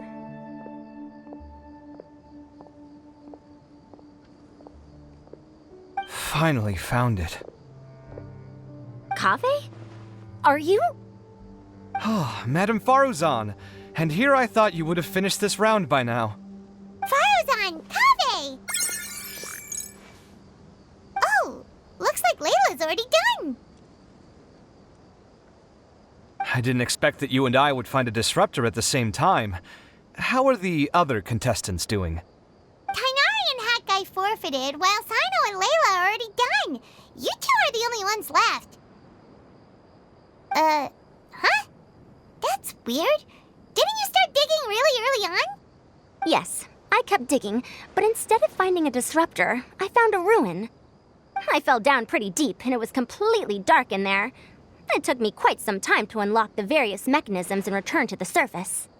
That's actually really impressive. Finishing a week's worth of trials in such a short time. Huh. That's pretty amazing, Madame Faruzan. What about you? Why are you so late?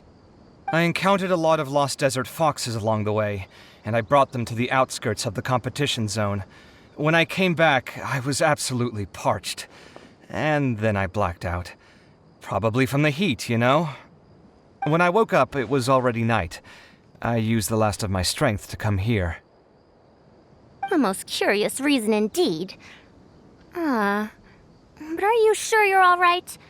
It sounds like you were in an incredibly dangerous situation. You said you were familiar with the desert, but the way you handled problems... It does feel rather at odds with your title as a genius. It was problematic, but that had nothing to do with me being a genius. It was my decision. The way I did things wasn't optimal, but I wouldn't have been comfortable not doing it either. My conscience would have weighed on me. Youths these days, each stranger than the next. But back to the main issue at hand. Since we are both very certain that this is where the final leyline disruptor is, let's dig it up then.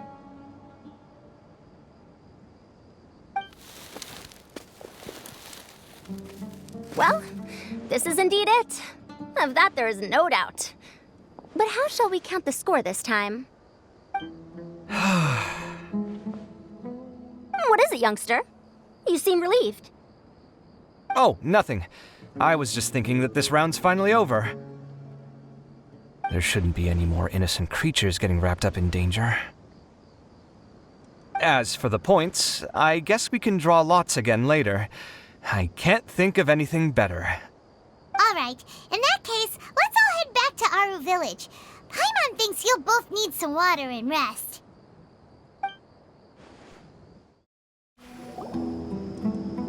Looks like the second round is over.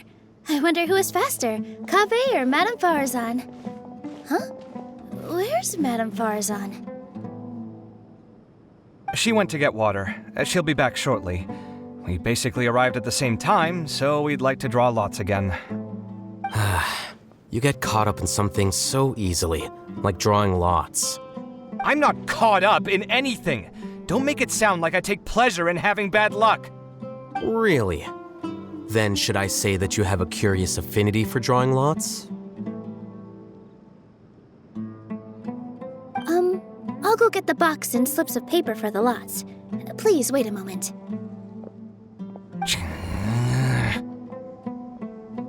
Oh, here we go again. Let's see how I fare.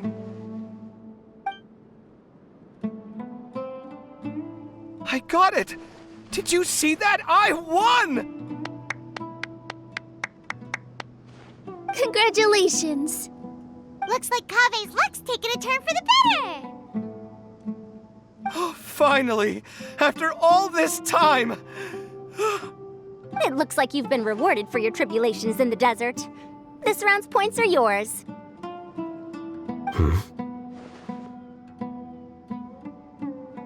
And with that, our second round is done.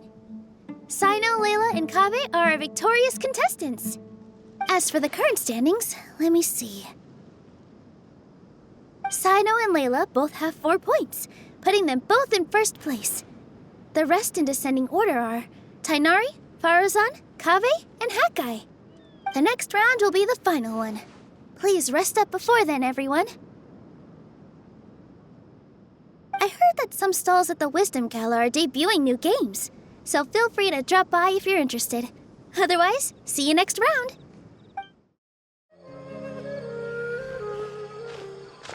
It feels like something's been on your mind this entire time.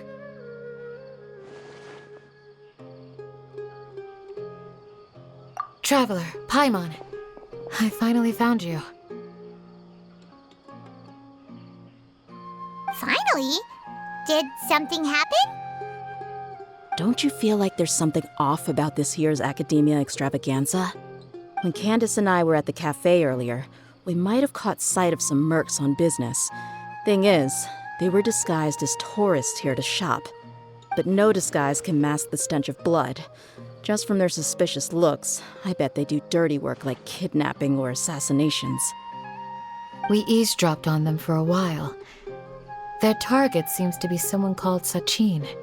Sachin? Isn't that the person who Karina mentioned during the opening ceremony? He's apparently the sponsor behind the competition prizes and the Diadem of Knowledge, but he hasn't shown himself at all. Sounds like a rich person, all right. It makes sense now. The Eremites have been struggling to make ends meet recently, so a lot of groups have been doing private work that involves the rich. In their words, one gig sets you up for half a year. Just one job like this nets them enough mora to take it easy for a while. The extravaganza has brought many tourists to Sumeru City all at once, so it's likely that they took advantage of the bustle to sneak in. Dia and I wanted to directly capture them, but they were on guard and made some excuse to slip away. I would have tied him up if it wouldn't have caused a scene. Who's legally supposed to take care of this kind of thing? The Matra or the Core of 30? If Sino were here, he'd definitely get involved. Why don't we head over to the Akademiya and tell Matra? Thanks a million, you two. Not at all. It was coincidence on our part as well. Yeah, don't sweat it. The Eremites' reputation is gonna get even worse if these scumbags succeed. But this is Sumeru City. Candace and I don't have as much freedom to act here, so we're leaving this in your hands. Should you require our aid, come find us at the cafe.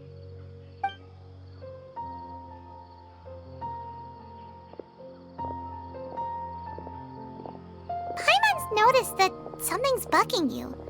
Is it the extravaganza? 'Cause Paimon's starting to think that there's more than meets the eye here, too. But thinking like this isn't doing anything. Let's just go find Matra. Hello, both. It's been a while. Do you have any issues to report? Someone's planning to kidnap Sachin. Goodness. Though I suppose it's not all that surprising. The growing popularity of the Extravaganza has given him quite the reputation boost as its sponsor. He's seen as one of these super rich types.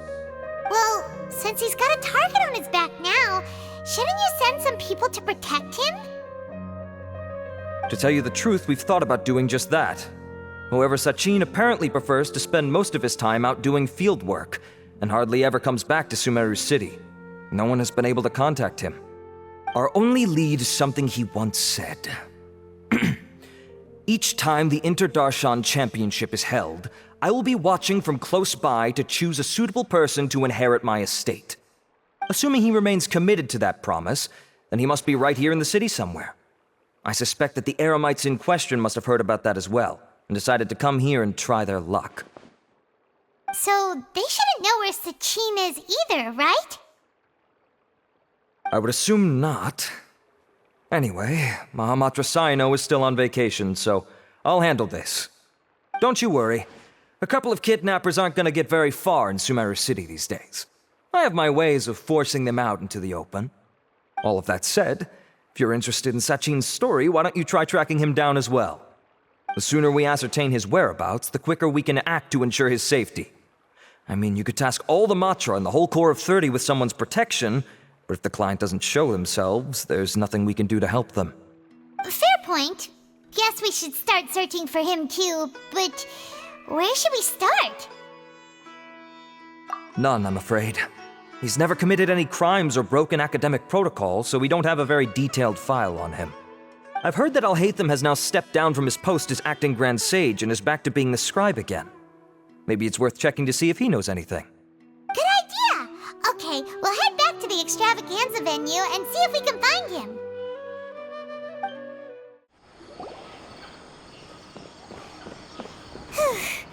Hey, Nilu, have you seen Alhaitham anywhere? Alhaitham?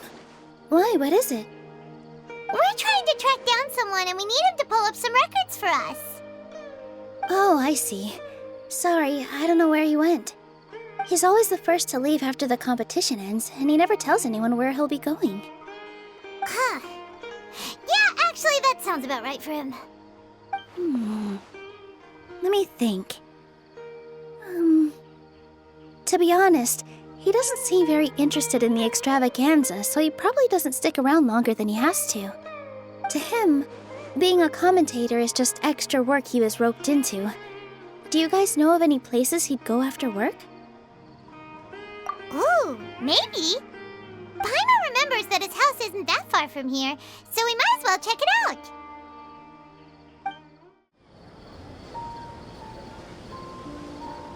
Let's try knocking.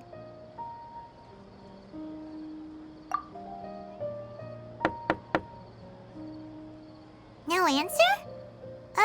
Maybe no one's home. Hello? Alhaitham?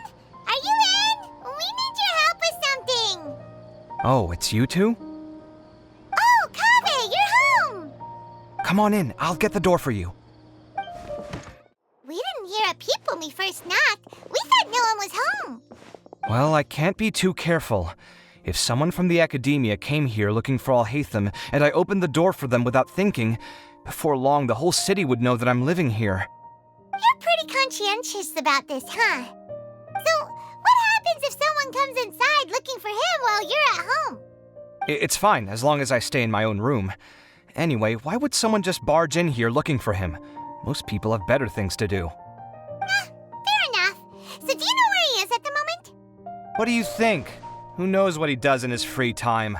All that matters to me is that he's out of the house. I wouldn't call it that. He's just incapable of saying anything pleasant at all. I told him how the second round went. I won the lot draw, remember? Because of good karma, of course. My luck's on the rise. But him, being him... you wouldn't believe what he said after I was done talking! You're always quick to remind me that you're my upperclassman, and yet you do not problem solve in the manner becoming of an upperclassman. This begs the question of why we attach prestige to seniority at all. What does he mean, manner becoming of an upperclassman? What, am I supposed to earn the title of upperclassman now? And he didn't stop there. He said, I'd encourage you to reflect on why you've ended up having to rely on luck every round. Frankly, it's incomprehensible to me how you've managed to make it to this age without acknowledging the proverbial elephant in the room of your life. Yeah, that does sound like something Alhaitham would say. I've had it with him. Every time I talk to him, it's the same way. He finds a way to infuriate me every single time. Anyway, the disdain is very much mutual between us, so I'll be moving out as soon as possible. I'm actually packing my things right now. He'll have to get used to doing his own cleaning and tidying from now on. See those perfectly hung paintings on the walls? They're coming with me too. If his life wasn't utterly devoid of artistic sensibility already, it certainly will be after today. Wait, you're moving out already? But the competition isn't even over yet. How can you afford it? Well, obviously I can't just yet. I'm just packing early to get ahead of the game. I've got my new place picked out already. The moment I have my hands on the prize money, I'm going to buy it and move my things right in. It'll take me 3 days tops to move out of here for good. I now know what I have to do to achieve this goal. No matter what happens in the third round, I will win. I will emerge triumphant. You'll see. Well, we'll be rooting for you. But are you sure you'll be all right? In what way? Layla said that she thinks you'll get caught up in internal conflict. Meaning what exactly? Oh, don't tell me you think I have serious personality flaws too. Oh, we didn't say that. But think about it. You say you want to win, but you also turned Faruzan down when she offered to give you her points. Plus, you took it upon yourself to help those desert foxes. Wait, what's so unusual about all that? I gave you my reasons. I would have felt guilty otherwise. Where's the conflict in that?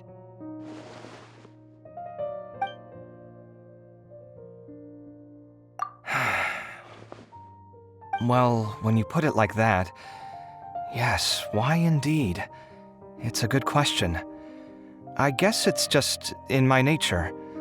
Plus, if I just did nothing, then there'd be no escaping the blame if something bad came of it later down the line. But thinking like that all the time must make your life so exhausting. Not to mention that by helping out, you put yourself at risk.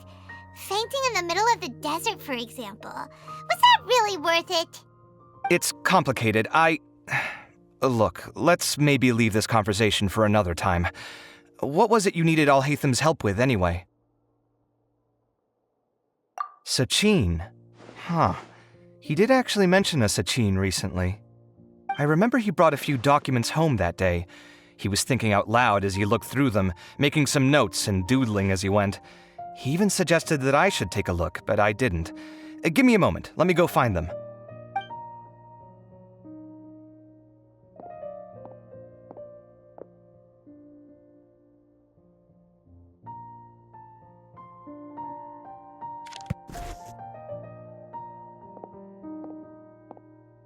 Ah, this is the one.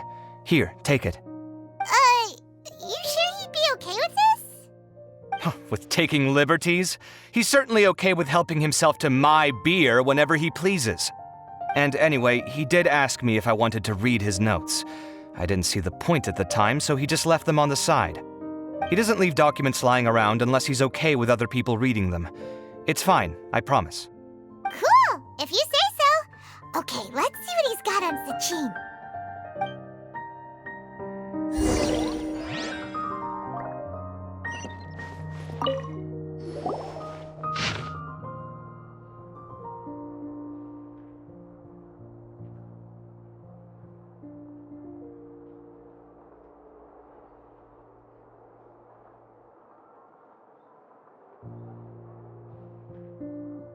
That was a lot of information. Paimon's getting a headache. So, to sum up, Sachin put the Akademiya in charge of managing his estate and went off to do research, right? He even said that if he really liked one of the contestants, he wouldn't just give them a reward, but his entire estate as well. Oh, that must be worth heaps and heaps of Mora. What? Are you serious? All of Sachin's wealth, that's... More than I could spend in a lifetime, surely. Heck, if I got chosen, I'd be able to pay off all my debts, then buy a new place, and still have cash to burn. I could build another Palace of Alcazar's Array, except this time, I'd make it 10 times bigger. Oh, then there's that new project in Port Ormos, of course. The bridge renovation. To do it properly would take upwards of... Hey, snap out of it! You're getting way ahead of yourself there, mister! You're right. First, I need to focus on winning and moving out of this place. Huh? Wait a moment. There's a loose slip of paper tucked in between these pages. Did Alhaitham write this? It looks like he was jotting ideas down as he was thinking things over. Let's see. Two phrases have been circled. Sachin, dead or alive, unknown, and diadem of knowledge. Some of this stuff is just plain incomprehensible. Is this written in some other language? Let me see. Huh. I recognize this script. Give me a second. Lofty ideals may provide no defense at all against nihilism, but perhaps little decisions can. That's a rough translation anyway. I can't guarantee it's 100% accurate. There's another smaller line of text underneath. Why would he bring that up? Wow, it's so cool that you can actually read this script! We worked together on a project once when we were students. The title was Decoding the Runes and Architectural Philosophy of the Ruins of King Deshret's Civilization. I had to familiarize myself a little with this script at the time. Oh, interesting. So, any idea what Alhaitham meant by all this? Who knows? The way his mind works is one of the great mysteries of the world. Fair enough. Well, guess we've learned all we can here. Yeah, he better catch those crooks. But until then, let's just head out for a stroll.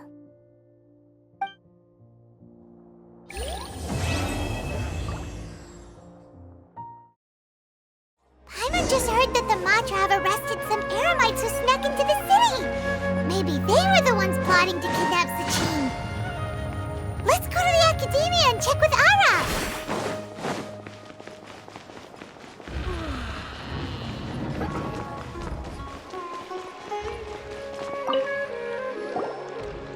You're here.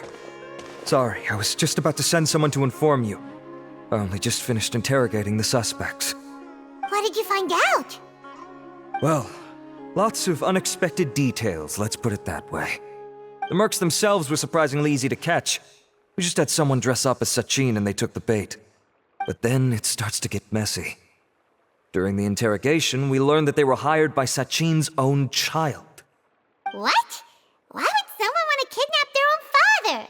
What's up with that? It's anybody's guess at this point.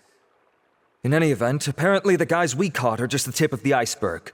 Most of them are still snooping around outside the city. We're diverting manpower as we speak to try and round them all up. Would you like to come along? Sure! Let's go get to the bottom of all this! Boss, we got more company.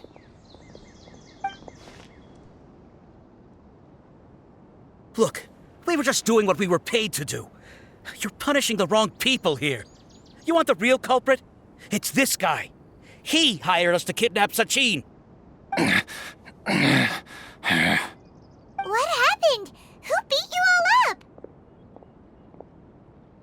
Wait, you mean you aren't with them? With who? Who did this? First there was this flying brat. Didn't bother asking any questions, just started throwing punches. After that, some guy wearing green came along and interrogated us for a bit. I've got the confirmation I needed. This is the one who masterminded this whole plot. Jawani, Sachin's son. If you have any questions for him, now's your chance to ask them. When you're done, I'm arresting them all and taking them back to the Akademiya for further interrogation. So why did you hire people to kidnap Sachin? What do you think? 20 years ago, he upped and left to go and live a carefree life, not giving a second thought for my welfare.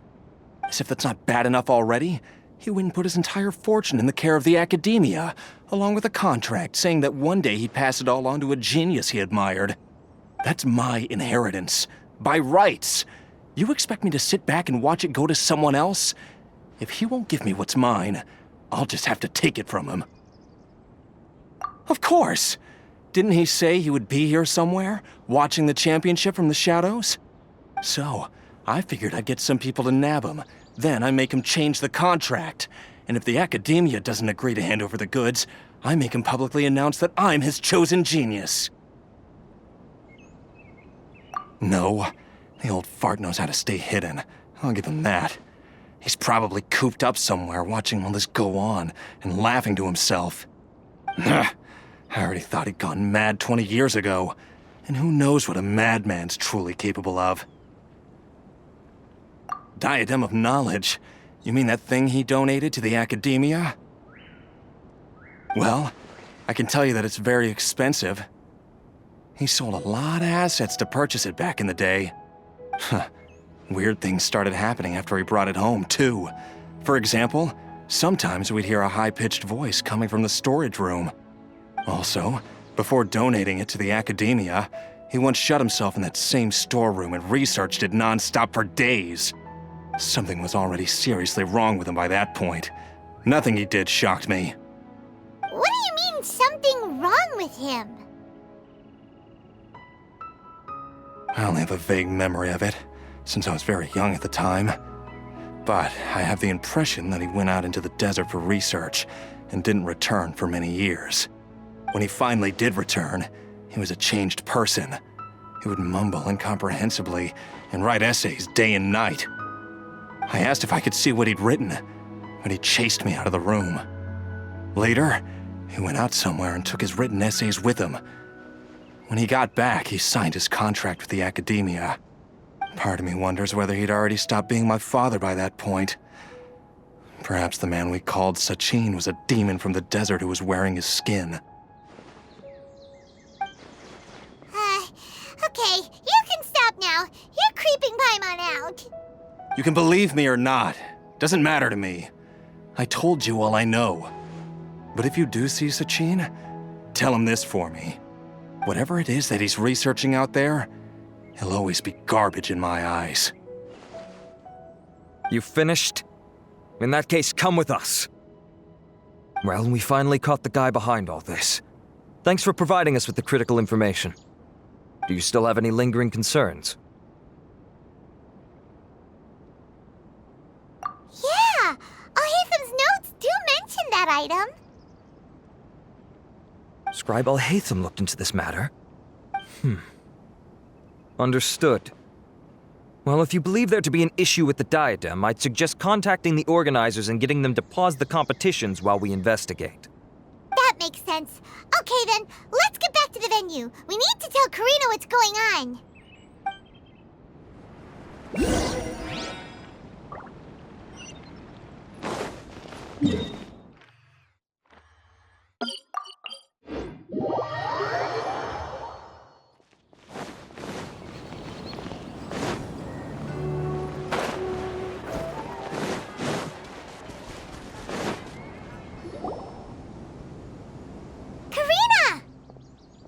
You're finally back.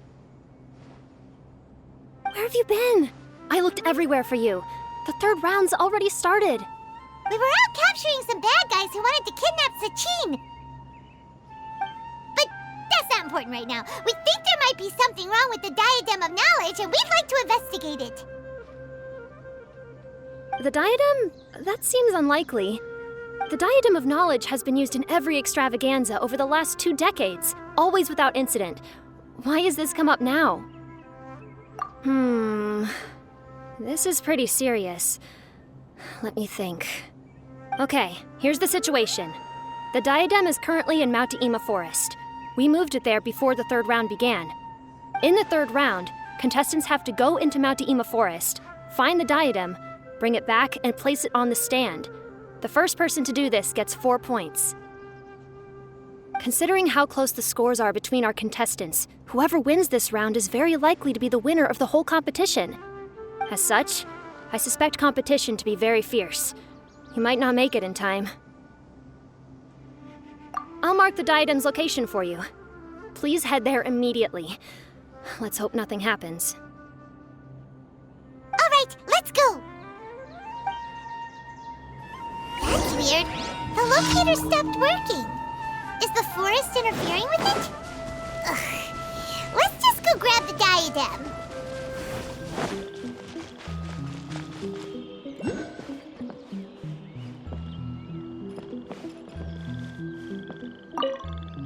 Alhaitham, Nilu, have you seen any of the other contestants?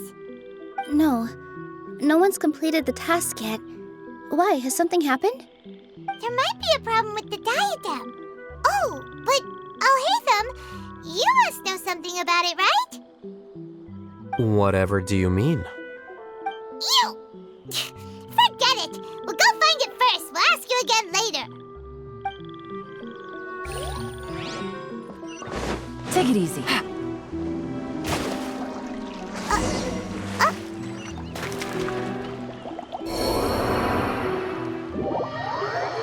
Did someone already take it? Well, we might as well head back and see if anyone's turned it in.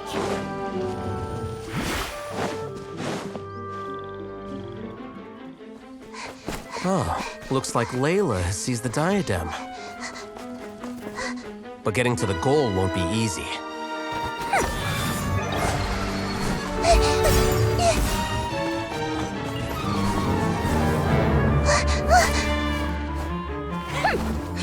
That guy enters the fray.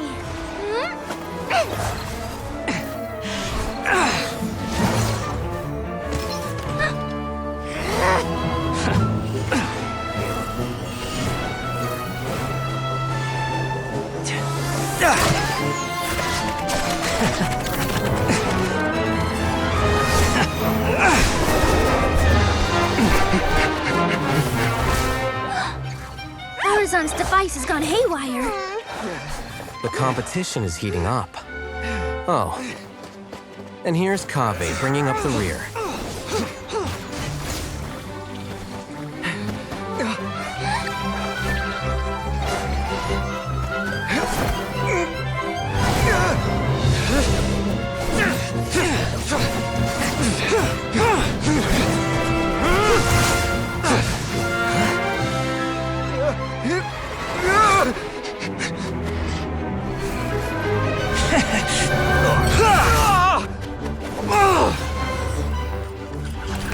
It's Kaveh's toolbox! Throwing the diadem to its owner!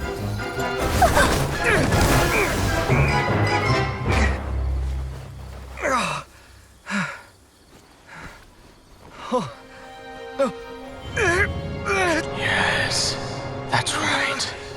Put the diadem in place, and you shall gain all you desire. Who are you? I need you to get out of my head! I am confident that you will not disappoint me.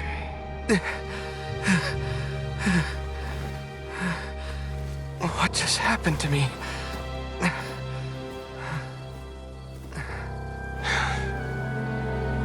Something's wrong.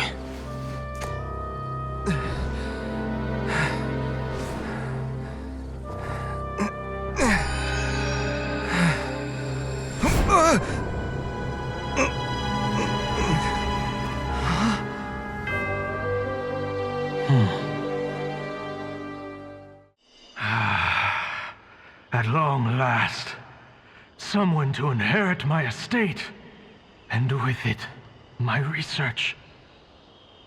Come, Kaveh. Come to me, my child. How do you know my name? Who are you? I am Sachin. Well, to be precise, I am but a fragment of Sachin's mind. Fate is a curious thing. Seeing you reminds me of another I once met. But you are made of sterner stuff than he, more cognizant of the trials and tribulations of this world. It is you who are worthy to inherit all that I once owned. We meet for the first time, children. But what I mean to say now is of utmost importance. So please, pay attention and bear witness. You have all performed outstandingly in this Interdarshan Championship. The Akademiya has many rare talents among its ranks, and you are the creme of the creme. But if I were to choose a successor, I would choose you, Kaveh. Not only because you were victorious, but also due to our similarities in character.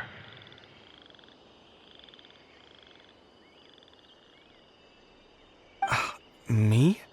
Similar to you? Why, yes. Both of us have the misfortune to be idealists, and that is the source of our misery. 28 years ago, I came to the desert and lived there for 8 full years. What do you think I saw there? Alas, endless strife and slaughter.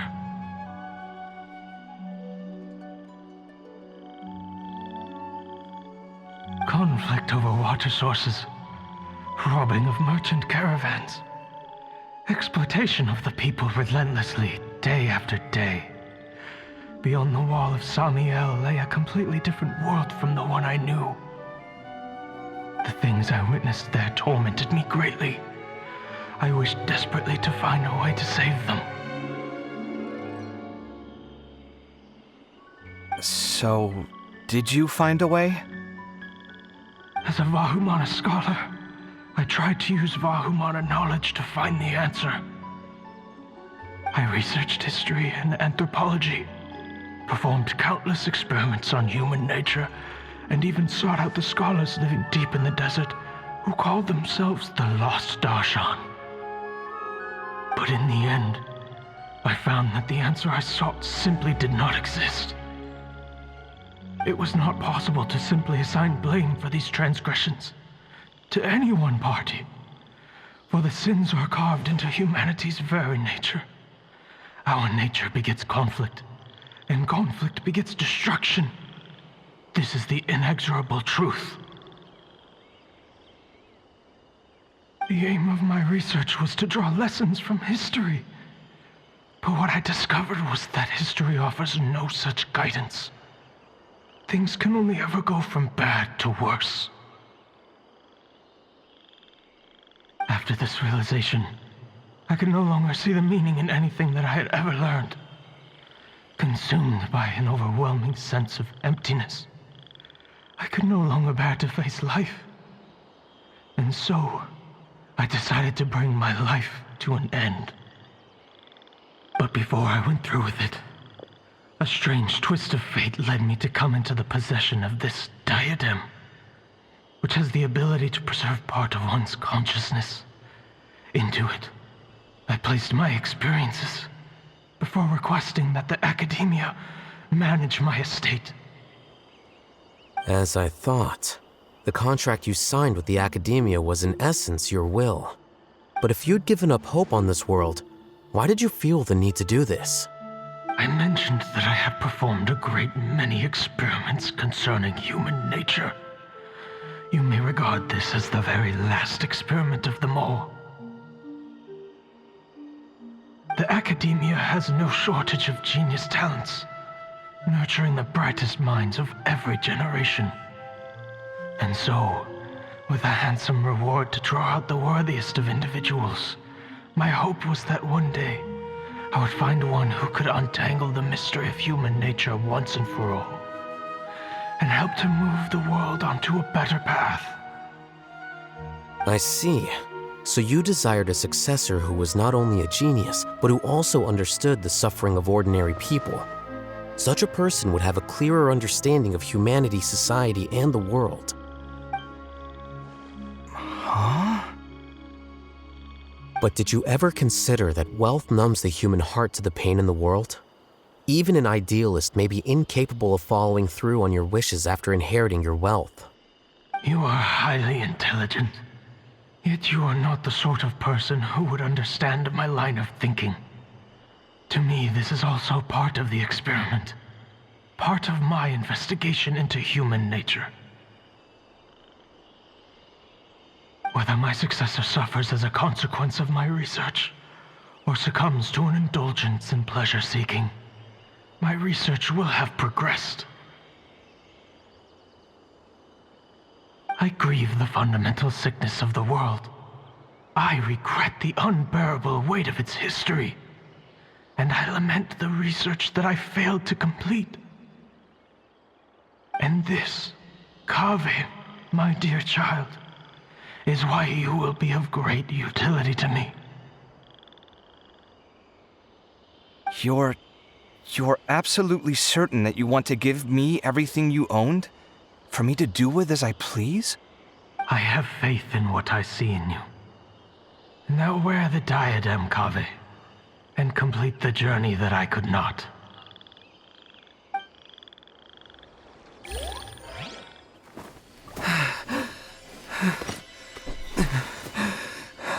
Will the verdict I reached cause you suffering?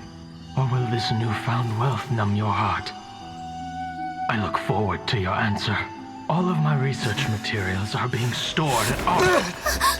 Huh? I've heard enough! My life's enough of a mess already. The last thing I need is more suffering. Keep your Mora. I don't need it. Didn't you say that you saw a lot of people in pain? Well, if that's the case, then your wealth can go to them.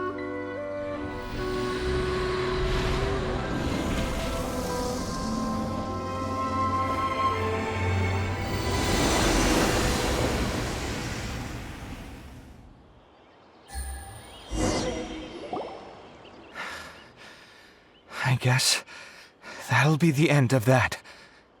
Kaveh. Are you all right? Any physical discomfort? I'm fine. Thanks, Tainari. Don't worry about me.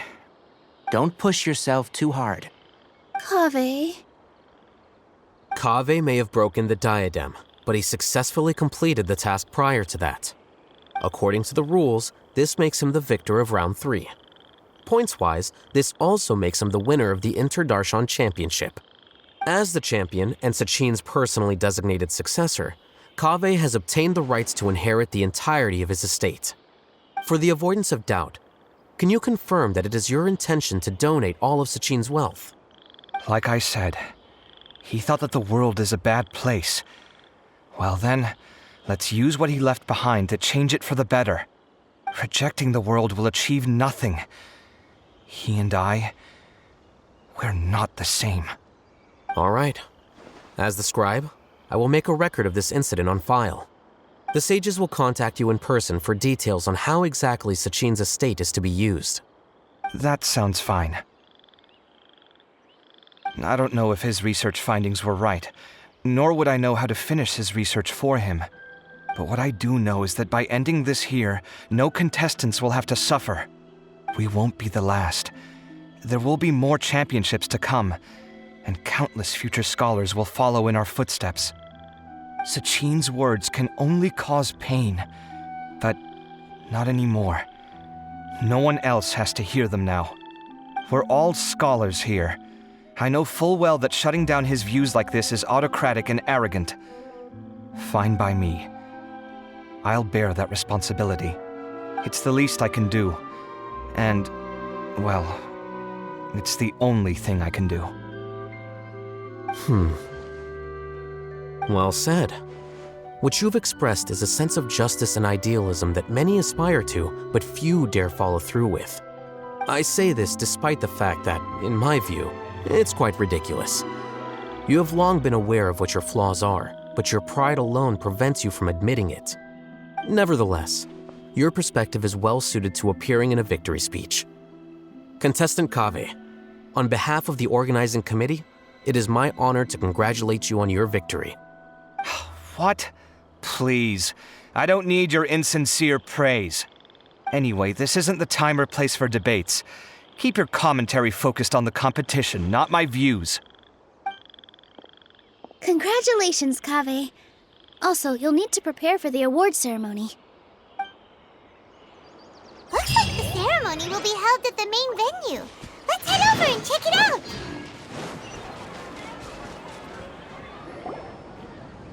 Thank you all for your excellent performance.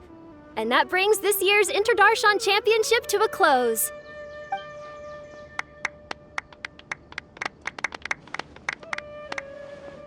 Finally, it gives me great pleasure to invite our champion, Kaveh, to the stage to receive his award.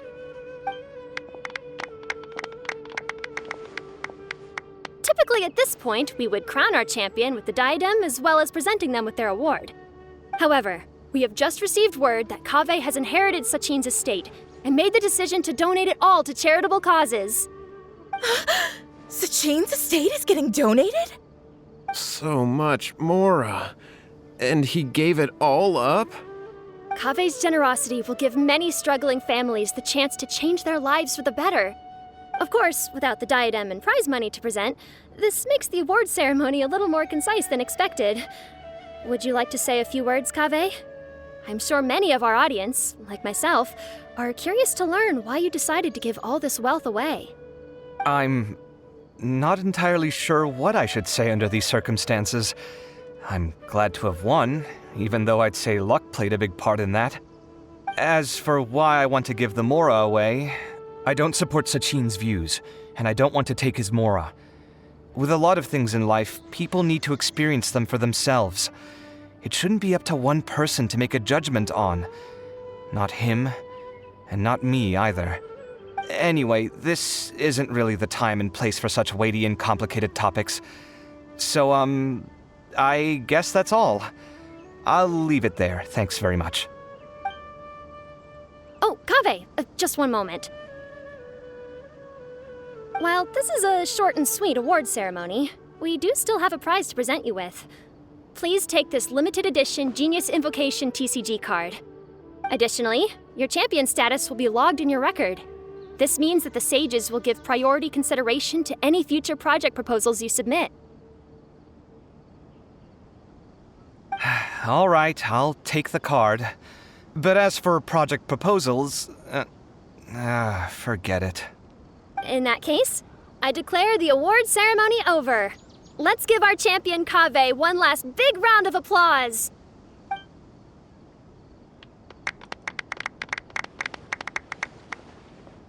I still don't really get it. The sum of Mora would have been enough for me to live in luxury for my entire life. That just means you're not strange enough to understand the way that geniuses think. Come on, we've still got the whole Wisdom Gala to explore.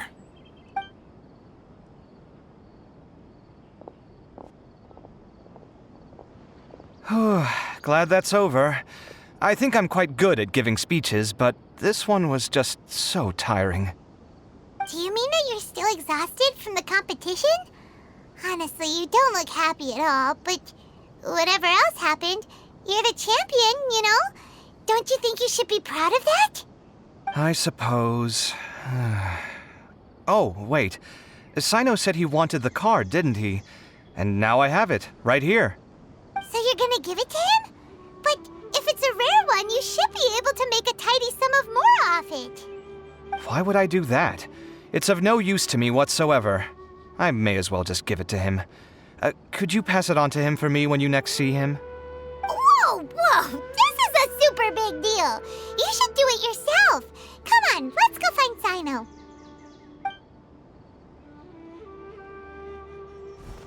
Huh?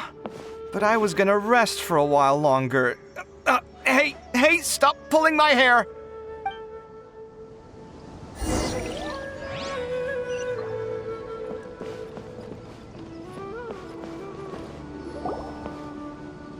What you looking at, Sino? I'm still thinking about the Sachin issue. What brings you here? Well, they gave me this limited edition Genius Invocation card, and I figured you'd have more use for it than I. But it's a limited edition. Are you sure you want to give it to me? What else would I do with it? I have no use for it.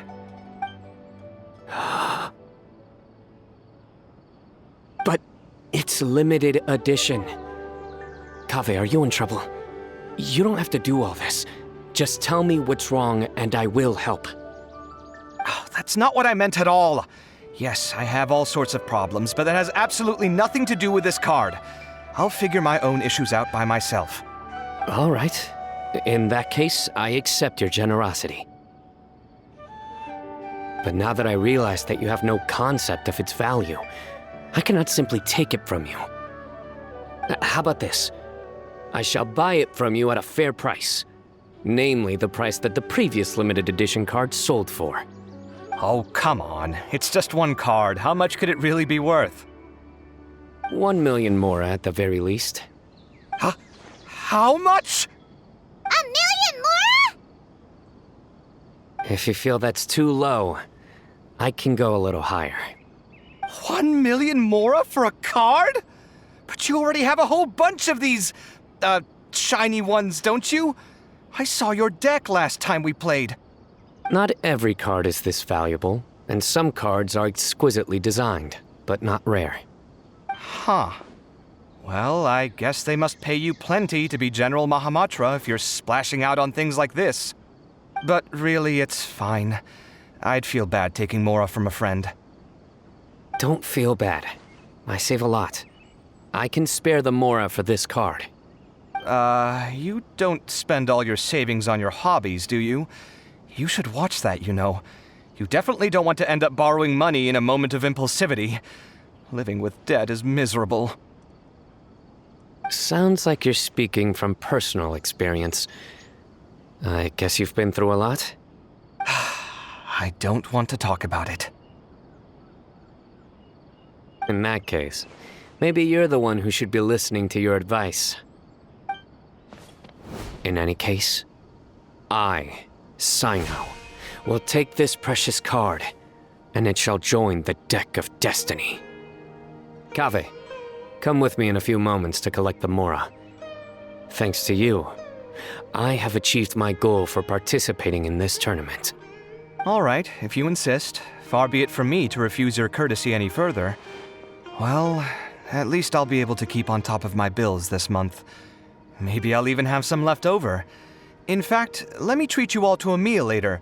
Bring Tainari and Kale, too. Well, this is what they call all's well that ends well. Paimon wonders how the other contestants are doing. Let's go check in with them, shall we?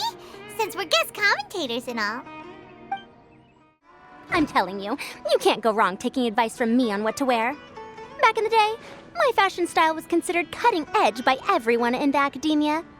Really? Well, then, sure, Madame Farzan. Maybe you could pick out a few fashionable outfits for us. Farzan! Niru! Even Dia and Candace are here! What are you all up to? Candace and I bumped into these two while we were strolling through the streets. Madame Farzan here's pretty friendly. When she heard that we were buying clothes, she decided to give us some help. I don't really see anything I'm familiar with. Never mind. We can purchase some textiles and make the clothes ourselves. Let's go with the plain fabric as our base. And embroider red and pink flowers on. Oh, and some green leaves. Oh, wait a sec. You sure that's the latest style? That sounds a lot like what the older folks back home would wear. Don't worry. This style is a timeless classic. No thanks. This is actually sounding pretty weird. Wait. Madame Farzan's right. That style is a classic and used to be mainstream fashion. But these days, there are some other options too. If you don't mind, how about I pick some clothes out for everyone? It's not often that we get to meet up, especially since Candace rarely makes it to Sumeru City. Also, I know a few places where I can get a great bargain. Sure. I'm happy to leave it to you. I'll come with you to have a look. One always has to keep on top of what the youth of today are into. Madame Farazan? Come quick! She's over here! Who are you? We're new in the Akademiya. We saw all the amazing things you did during the competition. Do you have any classes we could sign up for? Of course I do. And you're both very welcome to join. That's great! We can't wait. What's your area of research? Precision mechanics? I'm from Haravatat. Huh? But you seem like an expert in machines. Wait, sorry. I remember now. You were representing the Haravatat Darshan in the championship. Oh, their classes are so boring, though. I'm sorry, ma'am. Let me know if you run any other classes in the future. I'll be there. I knew it. What about you? Aren't you going to leave with your friend? I think you're amazing, Madame Farazan, and I'd like to learn from you for a while, if possible. I can take the class you're teaching as an option, even though cross-Darshan lessons might be a little tough to arrange. But I look forward to learning from you. I see. You're a good egg, child. Don't worry. Study under me, and I promise you, you will get the best teaching available. Thank you so much, ma'am. Well, I won't disturb you any further. See you in class. I don't quite understand what happened there, but congratulations, I think. Traveler, Paimon, would you two like to come and pick out some clothes? Sorry, we can't. We've got a meal with Kaveh later, and we have to check in with all the other contestants before then. Oh, by the way, have any of you seen Hat Guy or Layla? I don't know where Hat Guy went. We just saw Layla not too long ago, though. But she was hanging out with some other Ratahoa students, so we didn't get a chance to speak with her. Are you gonna go and see what she's up to? Ratahoa students? They must be the ones who voted for her to enter the competition, right? Oh, she didn't end up winning, so Paimon wonders how they feel about that. Let's go take a peek.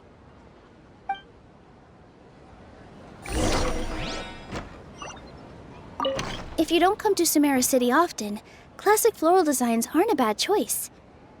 Those don't really go out of style. And of course, since you're putting this on your body, you need to consider the type of fabric the clothes are made from. Some materials might look stunning, but they can be terribly uncomfortable to wear. Agreed. After all, is fashion not the constant phasing in and out of classics? In that sense, you could always consider the style I suggested too. Wait, sorry, ma'am, but I think it could be quite a while before the style you recommended comes back into fashion. I actually think the style recommended by Madame Farazan is quite beautiful. Isn't it just? You have a discerning eye, my dear.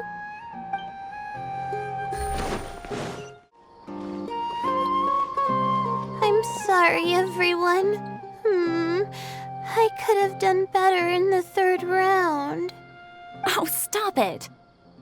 If you're going to beat yourself up after doing as well as you did, how bad does that make us look, huh? Heck, it's not like any of us had the guts to enter the championship. I didn't see the whole thing, but you were the only contestant who scored points in both the first 2 rounds, right? And I heard that you actually found the diadem first in round 3. You came so close to winning the competition. Aw, I just got lucky, I think. That can't be true. You had some really stiff competition out there. The renowned Tainari from Amorta, even Sino the General Mahamatra was there. You're amazing, all of you. Getting points off them is a huge achievement. The way I see it, people aren't exaggerating one bit with the nicknames they give you. You are a genuine genius. Aw, thanks a lot. But I really don't think I qualify as a genius. In the second round, for instance, I dozed off and somehow found myself beside the device when I came to. Ah, come on, don't be so hard on yourself. We've decided we're taking you out to celebrate, and that's final. Let's go. Cheer up, Layla. The rest of today's all about you. Looks like things are going well for Layla. This is great. We haven't seen Hat Guy since the end of the competition. Oh well, it's almost mealtime. We'd better go meet up with Kaveh and Sino now.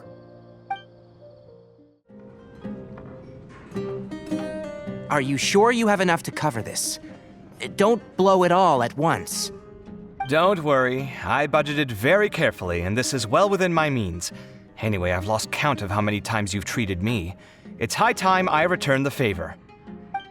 Oh, Traveler, Paimon, over here! Ooh, look at all this! Good food, here we come! I heard that you went to see the other contestants. How's everyone doing? Farazan found herself a student, and Layla's classmates are bowled over by how well she did. We couldn't find Hat Guy, though. Who knows where he's gone? Alhaitham's gone missing in action, too. Huh. The one time I'm actually in a good enough mood to treat him to a nice meal, he disappears without a trace. That guy. Where the heck could he have gone? I still have questions about that note he left.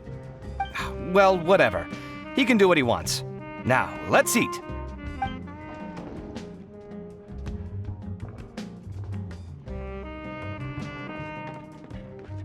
You shocked me a little when you hurled the diadem to the ground.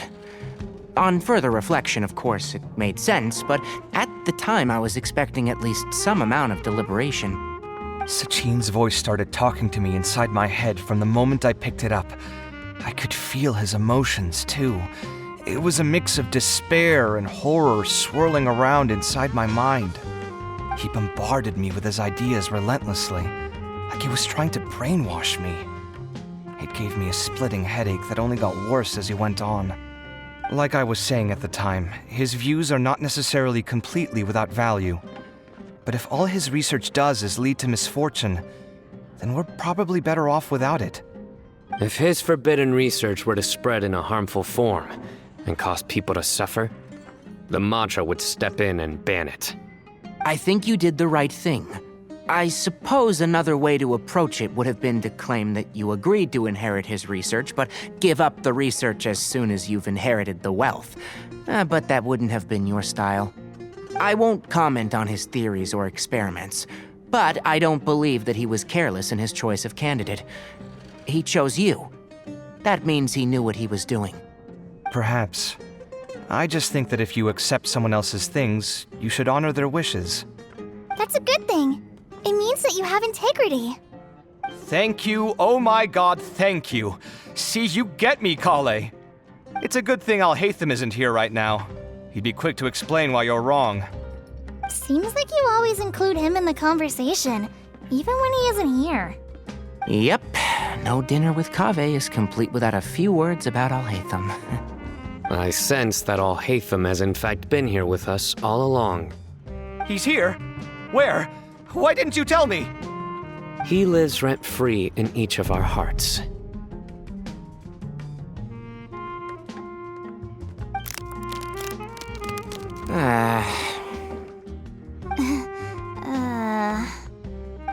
That was horrifying.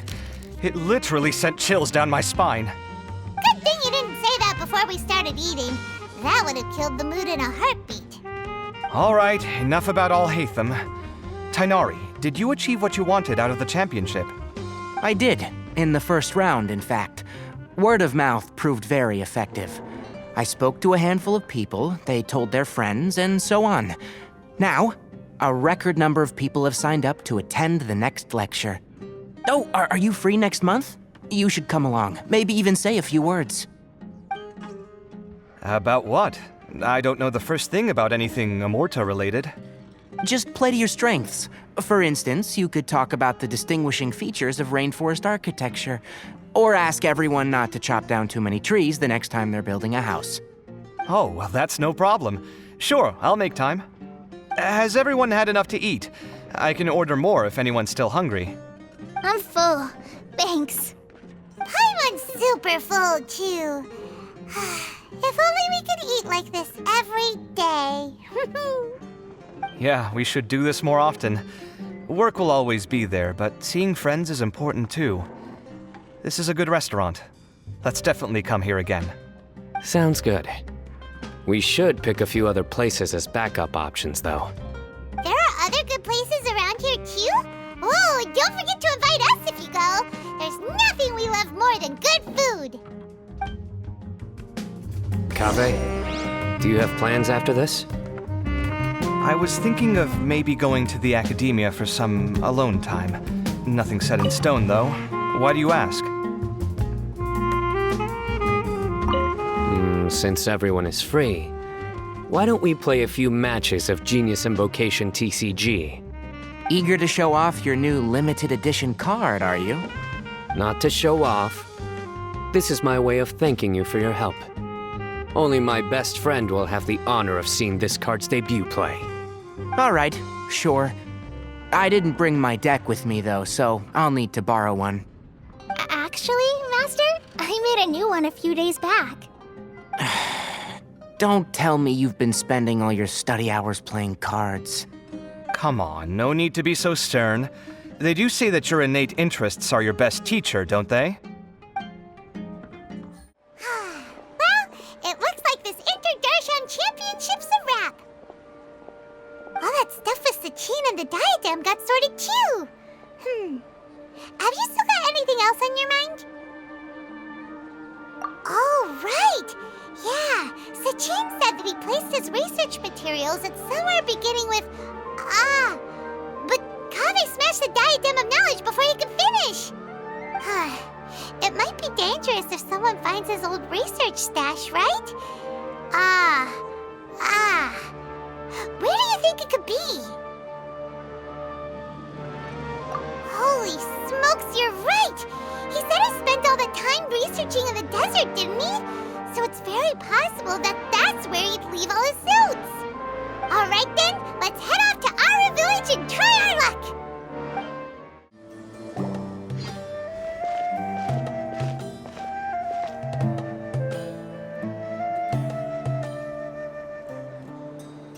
Didn't expect to run into you here. Oh, hey, Thumb. What are you doing here? And what are you reading? Are those? Sachin's notes? Yes.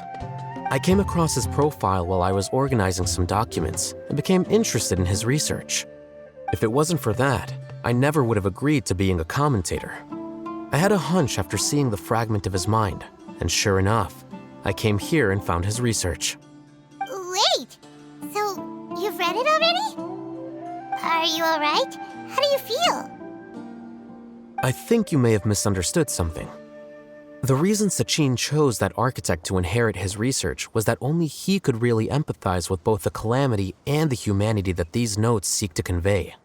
Only one who resonates with these sentiments would suffer and begin to think of history as bleak, the present as perplexing, and the future as pessimistic. Empathy is a double-edged sword. Clearly, I am not the same sort of person as Sachin was. Empaths have many friends, and their wide social circle comes with certain societal advantages.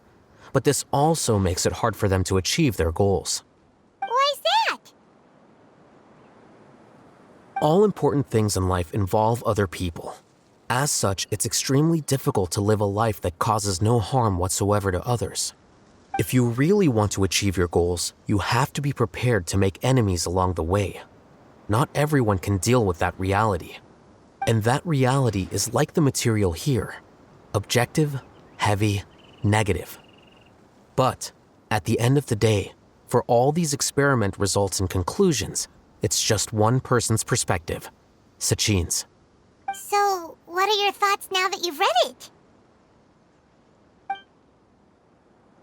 As a scholar, Sachin was without a doubt a genius.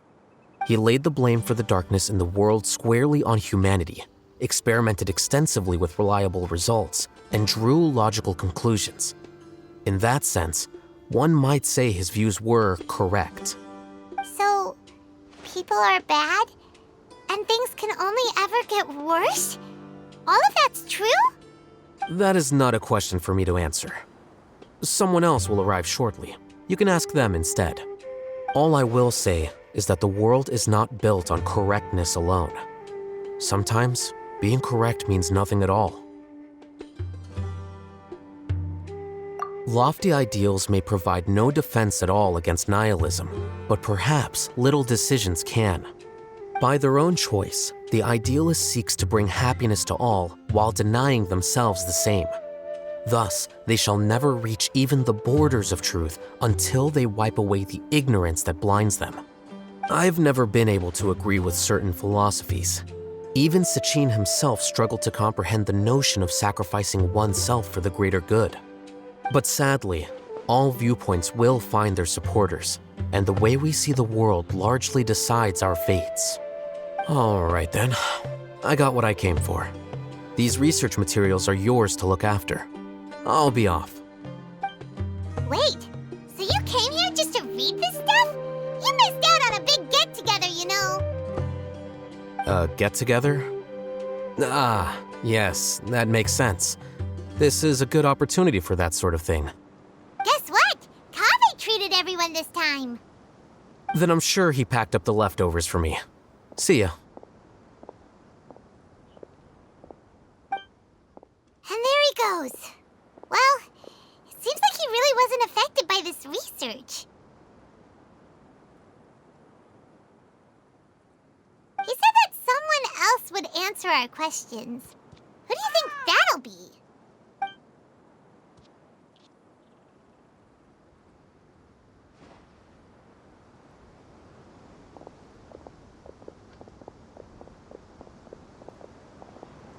Traveler, Paimon, you're already here.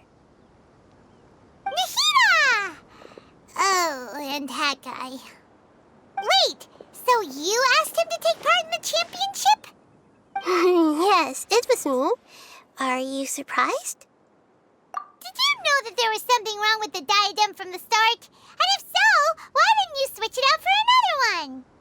Because Sachin's research is not mistaken. He spent his entire life researching this topic, and these materials are a result of that. These are the crystallization of his wisdom. Yes, I was worried that the material might cause some disruption, but I didn't want to wipe away all his hard work searching for the truth. So instead, I had Hat Guy here help me keep an eye on things. Seriously? I think you can stop calling me that now. Why? Don't you like it? Well, anyway, if Sachin's chosen successor hadn't been able to handle his research, or if it had brought pain to more people, he would have intervened at a suitable moment. And after all that, the person Sachin chose turned his nose up at his life's work. Pretty hilarious. I was also hoping that this could be an opportunity for you to learn how to interact with people normally. But it looks like that didn't work out. That wasn't necessary. I'm still paying you back for your help. And the last thing I need is more reasons to be indebted to you. Nahida, what did you mean by Sachin's research is not mistaken? Does that mean that you approve of his research? Put it this way instead. Truth to me is like a shroom boar. Some people only see the mushroom on the shroom boar's back, and they conclude that the shroom boar is a mushroom. Others see only the shroom boar's body, and they declare that the shroom boar is a boar. Still others look deeper inside, and determine that the shroom boar is meat. These conclusions are all correct in their own way, but none of them objectively describe the shroom boar. Paimon kinda gets it, but also not really. The world is the same way. No one, not even I included, can understand it in its entirety. All of us are somewhere on the path toward truth. Within the confines of our limited knowledge, some may blindly believe in the beauty of this world, and others may focus only on its evils. In truth, the most important thing isn't what state the world is in now, but what people hope it will become. But of course, I don't mean that as a criticism or a call to action. Ultimately, my duty as the God of Wisdom is to guide every form of wisdom to a place where it can find its purpose. That was a long speech. So what are you actually going to do with these research materials? Because Kaveh, as the successor of this research, does not wish to see these ideas disseminated, I will seal it up. But even though Sachin's research could be considered negative wisdom, it is still a building block of the truth. If someone wishes to follow in his footsteps in the future, I will not stop them. I also look forward to the day that a member of the Vahumana Darshan can not only comprehend his theories, but also find a way out from the despair as well. Vahumana doesn't have that kind of talent. Wait, you're not intending to keep me in Vahumana long term, are you? I don't remember signing up to become a scholar. Don't you think I'm useful enough to you as a prisoner? Oh boy, here we go again. You think so? Well, to that, I would say that in Sumeru, even prisoners have a right to an education. I hope that your studies in Vahumana will help you deal with your own fate and learn how best to settle old debts from your past. I will review your final thesis myself. I'm expecting great things from you, Mr. Hat Guy.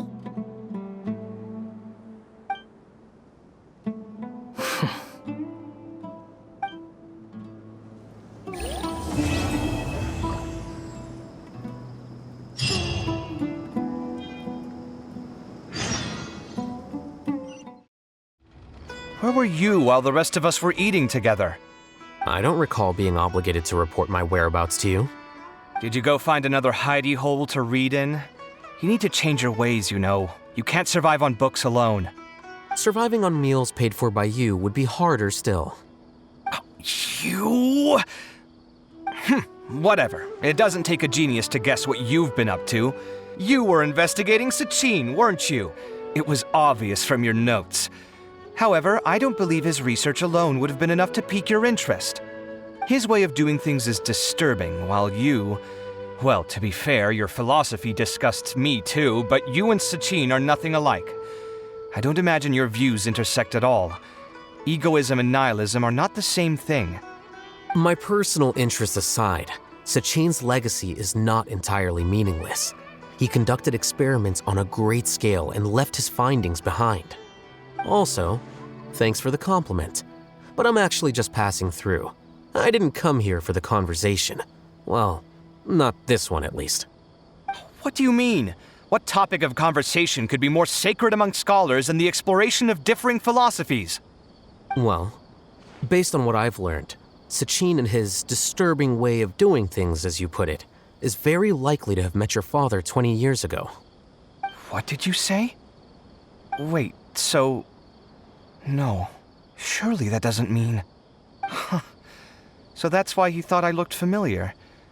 My father must have gone into the desert due to his influence. I'm afraid so. Good thing I shattered that diadem.